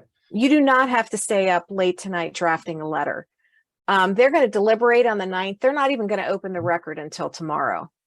Okay, so that gives me a little more time, which is nice, thank you. But yeah, so I do have to have a letter in by the 2nd then, so I have a couple days at least to put this together. All right, so I can make it more specific. So is the sense of the committee that we understand the position that P&Z is in and understand this requirement is out of their control and support the efforts of P&Z to modify the plan in accordance with the statements of the Office of Law? I think that's all we can say. Yeah, I Jason. think Martin said that too. Yeah, that was good, Martin. That's your question about the law and everything was really helpful. So Yeah. Yeah. it does it for me, at least. Anybody, other Yeah. committee members? Mhm. I think, Jason, you got it right.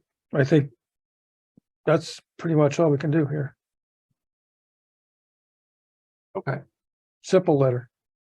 Yeah, actually, this one is pretty simple. I'll highlight that our previous letter that we sent still stands. All of those comments still valid. Yeah. And just focus on this new chapter only, and just reference our previous letter to them. Yeah, that's good. Okay, so can I have a motion to that effect? So moved. Okay, Martin, thank you. Is there a second? Second. Okay, thank you, Brenda. Any other discussion about the letter?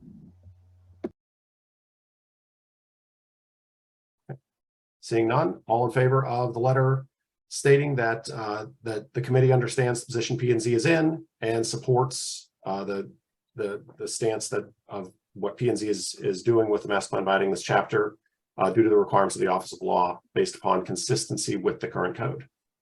So that's the motion on the table. All in favor, say aye or raise your hand, please. Aye.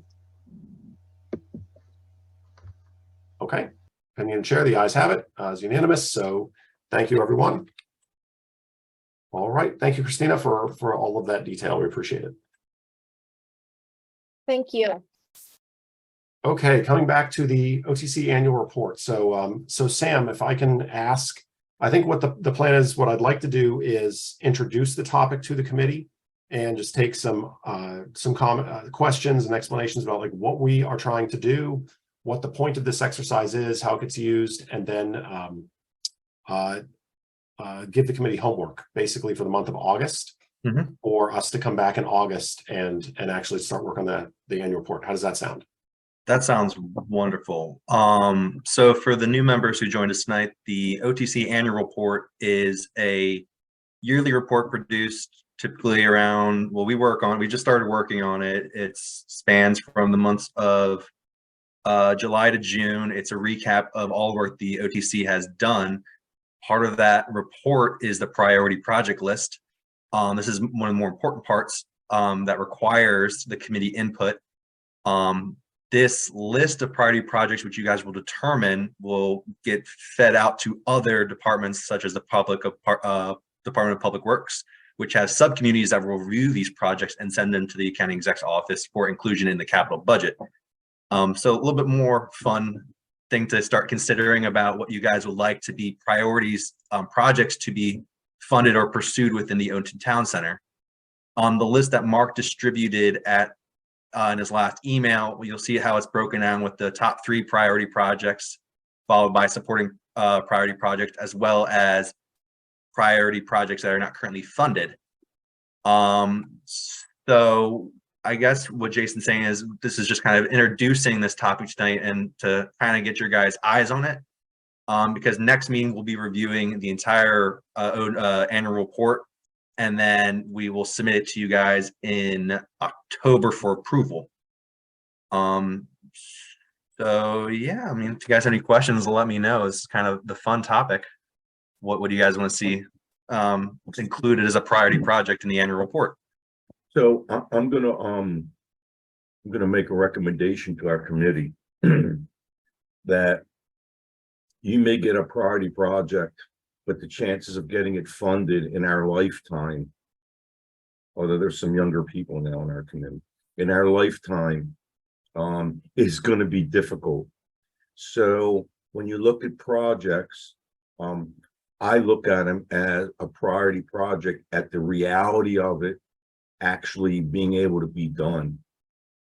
So that's kind of how I look at it. 20 years in October, the garage isn't done.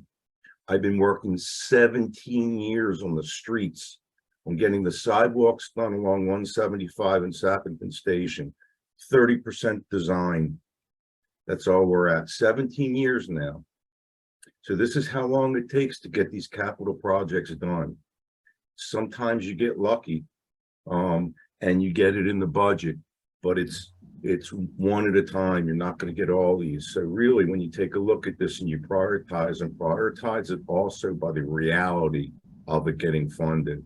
And I've always said, if you have a list of 1, 2, 3, 4, 5, and there's enough money to do 4 and 5, but there's not enough money to do 1, 2, and 3, then 4 and 5 should be a priority because you can actually fund it and not just design it. So everybody has their own minds that can decide for themselves. I've been doing this for a long time. I can give you more examples, but I won't.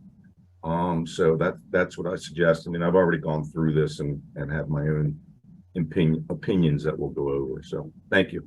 Okay. I agree with you, Stuart. I've been around here for 30 years. In those 30 years, they promised me the Odenton Town Center. So we're just getting started on that. But I'm in a positive mood. We're going to get all this done. So, yes. Okay, thanks, Brenda. Thanks, Stuart. So that just some background for everybody to highlight what some of these items are. So number one, I want to say thank you to the county for forwarding us the letter from Stuart Pittman. This is the first time on the committee, like I've seen the committee actually receive the actual letter that Stuart sends up to the state, or that the county executive sends up to the state. So the fact that we have that and got to see where some of our priority projects fall actually is a really good tie back. So we at least have a sense of where this list goes. So keep that in mind as for what Brenda and Stuart said in terms of things to think about, because understanding the priorities and plans for what the county executive is going to push for, there is an impact to the priority order that we have, because if things that we do tie into the county executive's priorities, the odds of them getting into the letter to go to the state for funding increases. And so all of that plays together. The reason we have 3 bins, the top priority projects, supporting priority projects, and then the priority projects not currently funded, this was a structure that the committee adopted probably close to maybe even 5 years ago now, basically to try and make it very easy for anybody looking at this table to see what are the top items that right now have funding and what the plan is, what are the items that have funding that are still in planning, and then the list of the items that are our UFERs, basically, the things that we want to see get funded in a semblance of a priority order. And the goal was to, as what Stuart said, it takes so long to get funding, to highlight where we want to make sure funding stays to actually get completions. So that's why the committee decided to break it into these three bins. The committee can always choose to change this structure, but we need to pick a structure that is easy to parse and understand by someone who doesn't attend all of these discussions. Okay, so Colette, you got your hand up. Yeah, I remember having this discussion last year about the rest of 175. And I cannot remember what we said. If it was just like, this is just impossible, it's never going to happen. Especially, I'm thinking of the stretch in the other direction from Telegraph Road that goes over the train tracks where the bicyclist was killed last week, where there is a sidewalk, but it's in very poor condition and is very overgrown anyway. But I'm curious, what's the deal with that stretch of 175? Is it just the state's not going to support that, and so we're not including it? I feel like there was more, and I cannot remember what it was from last year. So I'm hoping someone remembers. And Stuart, I see you coming on screen. You are ready to jump in. Well, I do remember. And look, that area is an issue because it travels over the train tracks, and you know, it's sad that somebody got killed. I'm going to tell you what I did this week is I sent an email to Mark Wildonger because the grass on that sidewalk along that area is overgrown all around the library. And it's not just the grass, it's the sediment and the dirt is on the sidewalk, so that's even more narrow. Right. Yeah. So maybe that person might have been riding on the sidewalk, but it was overgrown. And The county wants me as a developer to do all this landscaping, all this beautification of our developments and everything, and the county doesn't take care of their own property. It's deplorable. So Mark says, did they cut it? And I said, yeah, they cut it. I shot a 10-minute video and I took pictures of how it was cut. The lack of care, the lack of interest, all the grass that was 3 feet tall just laying on the sidewalk. The sidewalk's overgrown by a foot in some areas where it's never been edged. There's grass coming through the sidewalk. This is where you want people to walk from the library to the new park to the train station. It's connectivity that we're talking about, and the county can't even handle their own property. And it's tough. It's tough as a developer to see that, because all our properties are maintained. Go look at Windmark Center where Hopkins is. Go look at Academy Junction Plaza, our properties. Go look at how we take care of them. So I'm just pointing that out. It's just tough, man, when we spend all this time in these rooms to try to make the place look like we want. And it doesn't start at the top. Well, I agree with you 100%, Stuart. I also emailed about that. I struggled to bike on that sidewalk recently and had to get off to let someone who was walking get past because there was just not enough room on that sidewalk for both of us going side by side. There is a plan from 170 and Piney Orchard Parkway down to Sappington Station, and we've talked in this committee before that the most important part is between the Shell station and Sappington Station. And I've talked to the engineer who's working on the sidewalk plan, because there was no plan to put in new crosswalks anywhere else along there. So right now you cross from the east side of the road or north side of the road, you cross to the south where the crossing sign is. There's no sidewalk in the shopping center. You end up in the entrance to the park to Odenton Shopping Center. There's nowhere to go. It's really dangerous. So those are the types of things. You're doing the sidewalks now. Why aren't you looking at that? And they haven't at all. So hopefully they will. I've talked to the county engineer. He's supposed to be getting together with the state engineer, who I know pretty well, and I'm going to follow up with him this week and see if we can get eyes on there, because nobody wants to go out and look at it. It's very difficult to get a meeting, to get everybody to go on site and actually understand what's going on that side of the road. And there have already been several people killed in that stretch. So that's something that can be fixed. I think the area that you were talking about where the cyclists, there's bike paths that are planned through there and everything. And if we keep the sidewalks, there's a better opportunity for those to be utilized, especially 4 or 5 in the morning. I mean, you know, it's tough. So in terms of the priority projects not currently funded, actually all of the areas that Stuart listed, the area where you're talking about isn't currently listed as a priority project not currently funded, but this is the opportunity to add spans of Odenton into a priority project. So for example, the closest thing we have to what Colette is talking about is the Odenton Road and North Patuxent Road sidewalk connection. That was the discussion we had last year, was just a sidewalk connection to cross 175. We don't have anything that actually talks about the sidewalk connectivity over the rail bridge and from the rail bridge down to Maryland 170. None of that is actually part of our current priority project list. So all of this is up for the discussion in terms of what do we want to say are priority projects not currently funded, that if there is a push to say, we think this needs to happen, make those happen. Where Stuart was talking about the pedestrian and bicycle crossings, that's the upgraded new bicycle pedestrian crossings that's listed as item number 7 on the list. The Maryland 175 between Dairy Queen Post Office and Sappington Station Roundabout. We talked about that last year. It's on our list, but as you see, specific funding has yet to be identified. So the fact that it's on the list means that we at least have it documented somewhere. We don't have anything to cover the case that Colette's talking about, so we can add that. That's what this discussion, that's what the entire point of this project list is heading towards. So that's the background and kind of the introduction of the topic for everybody, because it has been a year, as Colette said, since we last looked at this list.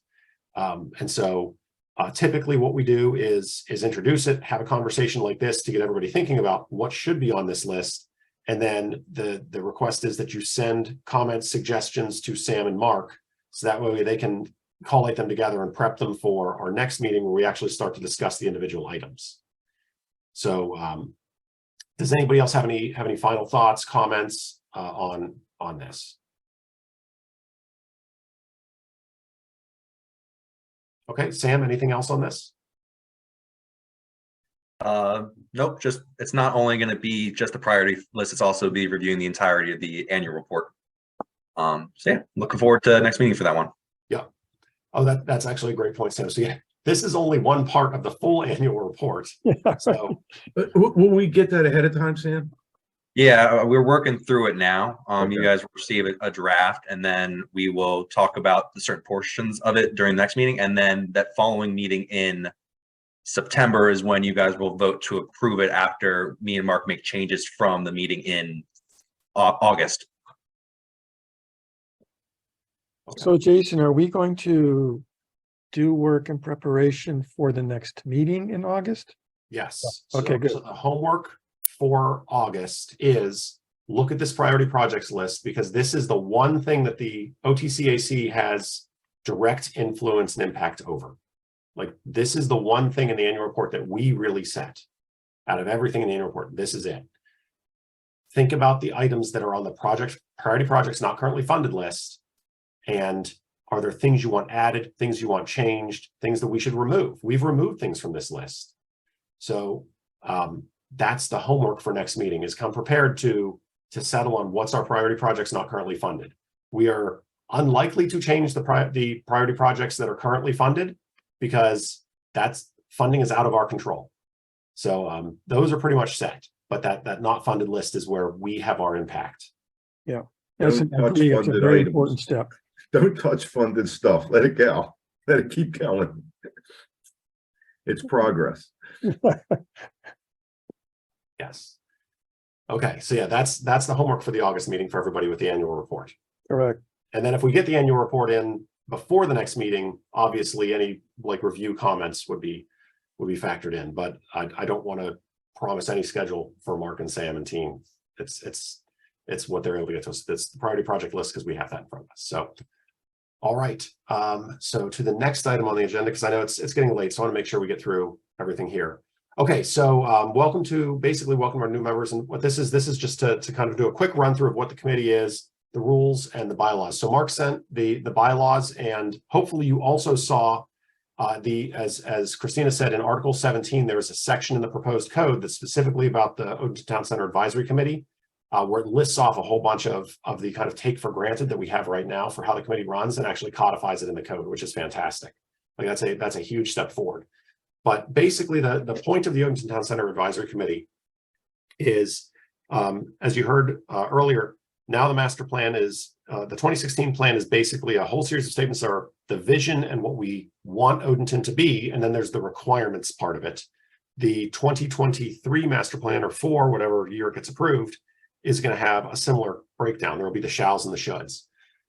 One of our goals is to advocate for the shoulds, is looking at what do we want Odenton to be. So part of the role of citizen advocates in a governmental process, and so the new code does this really well, saying we need to balance the right interests across Odenton. It's not just our community citizens, but it's our business interests and our developer interests all have to be balanced on the committee and those views. Our goal is to advocate that the plan is met, like what we want Odenton to be.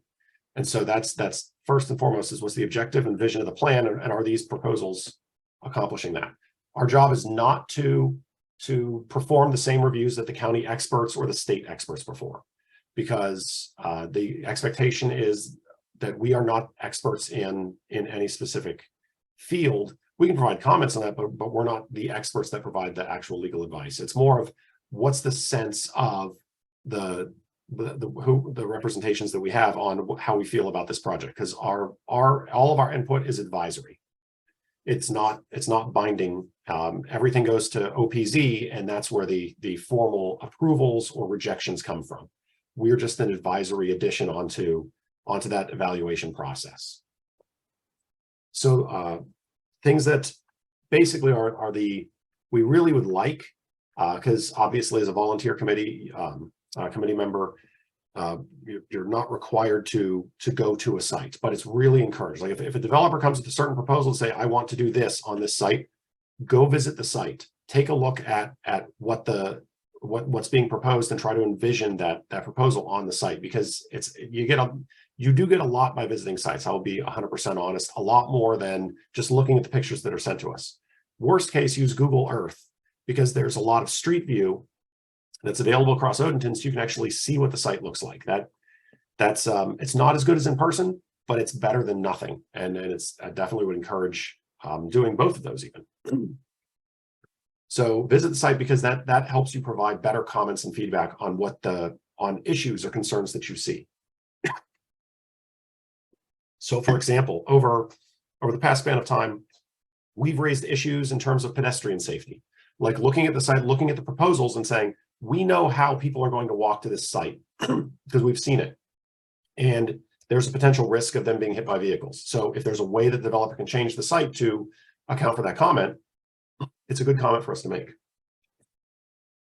We've looked at sites and looked at their lighting plans and said, there's a potential for people to be walking to this site and not be in any type of lighting. So there's risk there. So is there a way that they have a lighting pattern that we should be looking at? We've asked questions about how their stormwater management occurs to make sure there's not flooding, because I mean, those of us who have lived in Odenton have seen where places just kind of randomly flood sometimes. And so I ideally would like that not to happen. So those are some of the questions, but again, it's not getting into the experts realm, like how does your stormwater management function? It's, are you thinking about these things whenever you're designing when you're producing a proposal? And that feedback is actually, we found, hopefully is helpful to the developers. It's most helpful when you can say, I know what this site looks like. This is what I can envision. How are you going to address this? It's not as helpful if you're like, I have no idea where the site is located, but have you thought about these things? That's not as helpful feedback for the developers. And that's really what they're looking for, is that type of review. The one thing that I will fully admit I'm still trying to make sure that we progress on is proper time management utilization. So I'm trying to do a better job of providing context for what is the committee being asked.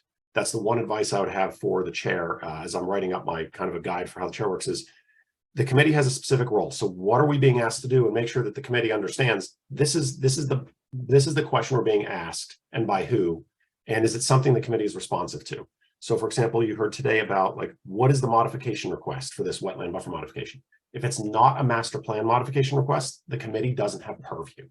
Because right now, the way the code says, we have purview over master plan modification requests, not code modification requests. That type of distinction is important, so you understand what the point is of our review.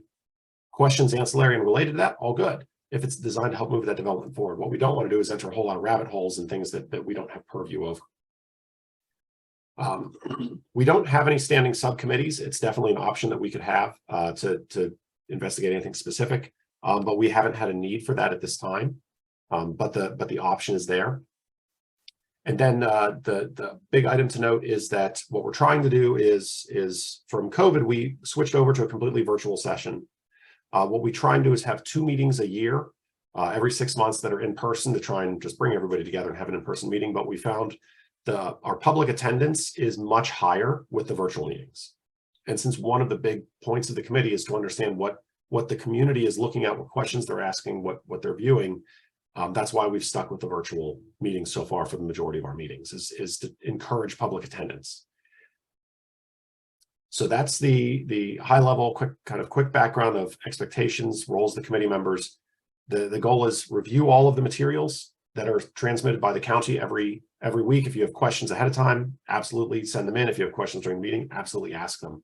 Our goal is not to shut down any conversations. It's to make sure that we're helping provide our required step in the development processes, because we are active participants in our county government by being volunteers for this committee. So that's the kind of the expectations and outlines. I'll stress it again, visit the sites if you can. Like as you'll hear, firsthand experience, seeing what's there can't be beat. So that's the expectations. I'll see if anybody has any questions. Feel free if you have any other commentary from existing committee members, or if new members, if you have questions, happy to answer. But that's the expectations, where we are, how we fit.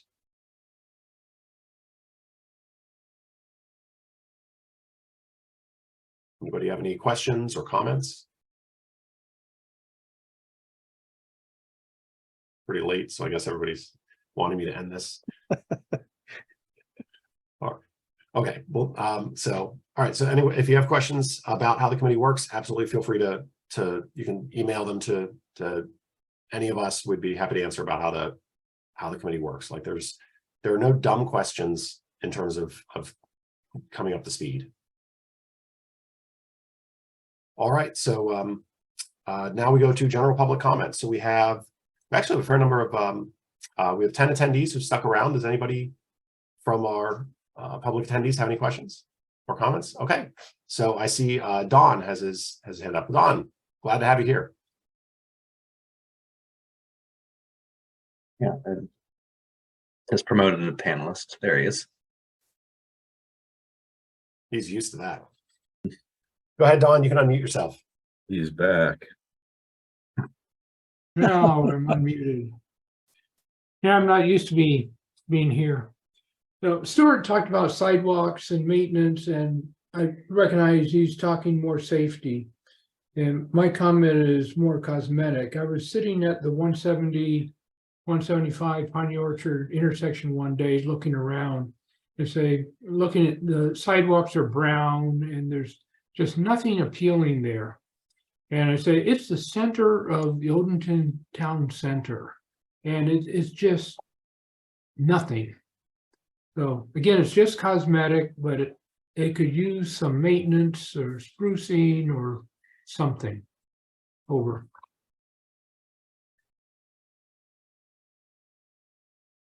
Keep coming back, Don. That is. Oh, and by the way, I don't have any homework. You are exempt. Yeah, you kind of timed out of the homework. So yeah, no, but you're right. That intersection, hopefully we improve. I think that one of the areas that actually I'd be very curious on where Academy Yard ends with regard to that one corner of the intersection, because I know it's pretty overgrown. I don't know if the developers own all the way up to the street or if that's other landowners. I can help you with that. So on one corner, you have the library, and when the library was supposed to be built, we pleaded to take the trees down from there. We pleaded so that you'd have visibility to the building and there would be a sense of education, and that's what town center. But now we have what we have, and it's not maintained. On the other side, which would be the southeast corner, is a drainage easement for BGE, which unfortunately, because the wires go over that, they just plowed through that area and took all the trees. Talk about saving trees. They just took all the trees out that are going to grow up against the power line. So there's just this long hole through that area. So as far as maintenance goes, there's really nobody maintaining it. We go a little bit past that, then the property for Academy Junction Plaza is there where our sign is, and we maintain that. We have flowers around the sign, etc. So those are the corners. The other corner, there are old warehouses there. There's a gas line there that goes on the corner. I don't know who's supposed to maintain that, but that gentleman lives in Florida. So he's sort of absentee and doesn't have much care for Odenton Town Center, to be honest. And the other side is the storage area. So I'm not sure how far that property comes to the corner of maintaining it and cutting it.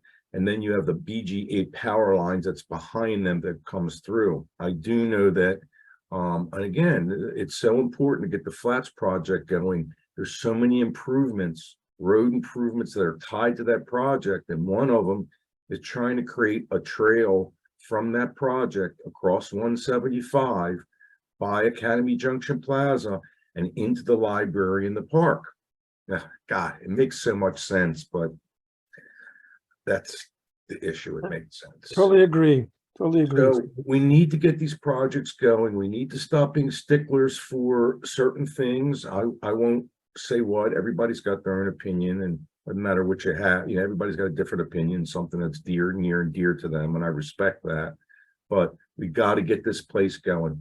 That project should have been built 10 years ago. The reality is that's the Odenton Town Center. And Don, thank you for pointing that out. But there'll be so many improvements if we can get that done and that project done and get it executed and out of the ground, amongst others. I mean, I don't know where they are at this point. So, but yeah, that's that particular corner as far as the corner ownership.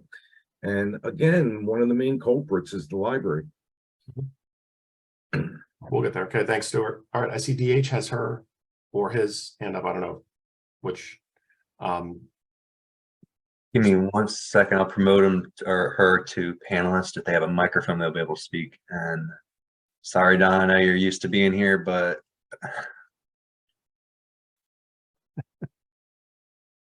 Okay, thank you, Don. Okay, DH, you can unmute yourself.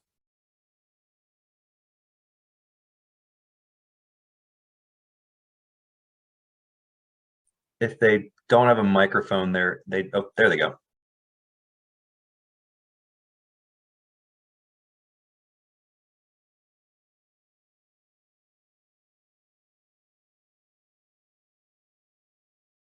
Jason, they did post their answering the question and answer if they are unable to use their microphone at the moment.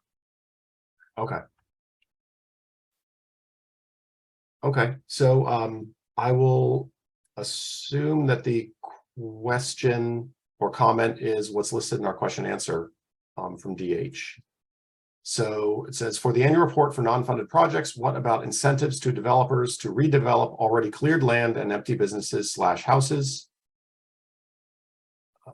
I think Mark previously mentioned changes to zoning last year. This might allow us to save some of our green spaces / older trees. Great idea. Great idea.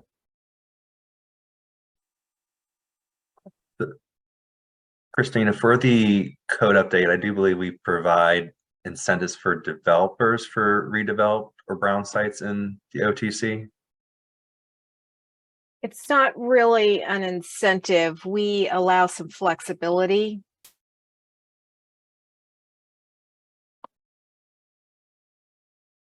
Okay, great. That is in.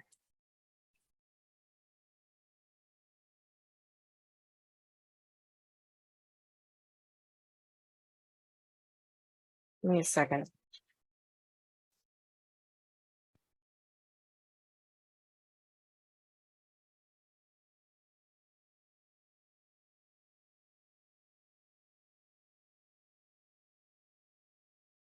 Well, it's eluding me because it's 9 o'clock.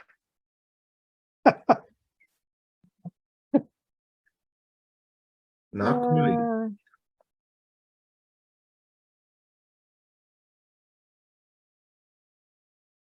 While Christina is looking, I would. It's, Look. yeah, okay, it's 17.7.8.13, flexibility to design standards for parking, frontage, facades. Minimum building height, building entrances, and building setbacks may be granted by the planning and zoning officer in cases where redevelopment of certain sites involves environmental remediation or other constraints or requires special planning and design considerations to meet the requirements of a desired user. There is a separate piece of legislation that's being worked on by our zoning division that relates to development, and it contains, as I understand it, process improvements for redevelopment projects, and that would apply in Odenton, and I think we can expect that to get introduced to council this year.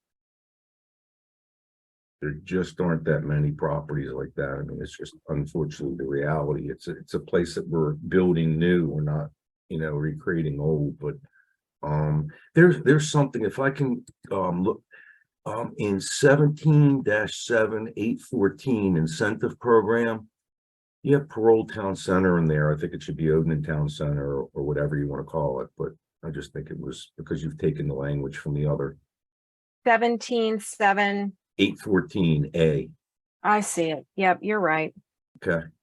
Let me know what else you've got. I will. But thank you.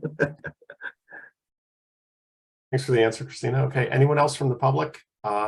Any comments or questions or concerns? Any feedback?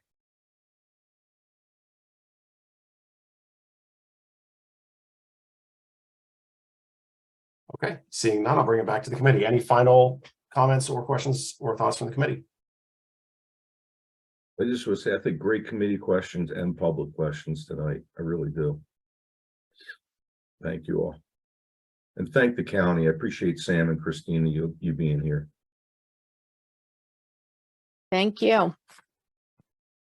Okay, so thank you everybody for all of the time you put in today. Thanks to our county reps. So I know you had a full day of work on top of this as well. So thank you. Thanks to our public attendees for sticking with us all the way through. And so if I could get a motion to adjourn. 3 people's hands up at the same time. So I'll roll my B3 and say it was Colette, second to Abigail. All right, any objections to a motion to adjourn at 8:52? All right, hearing none, seeing none. Thank you, everybody. This meeting is adjourned.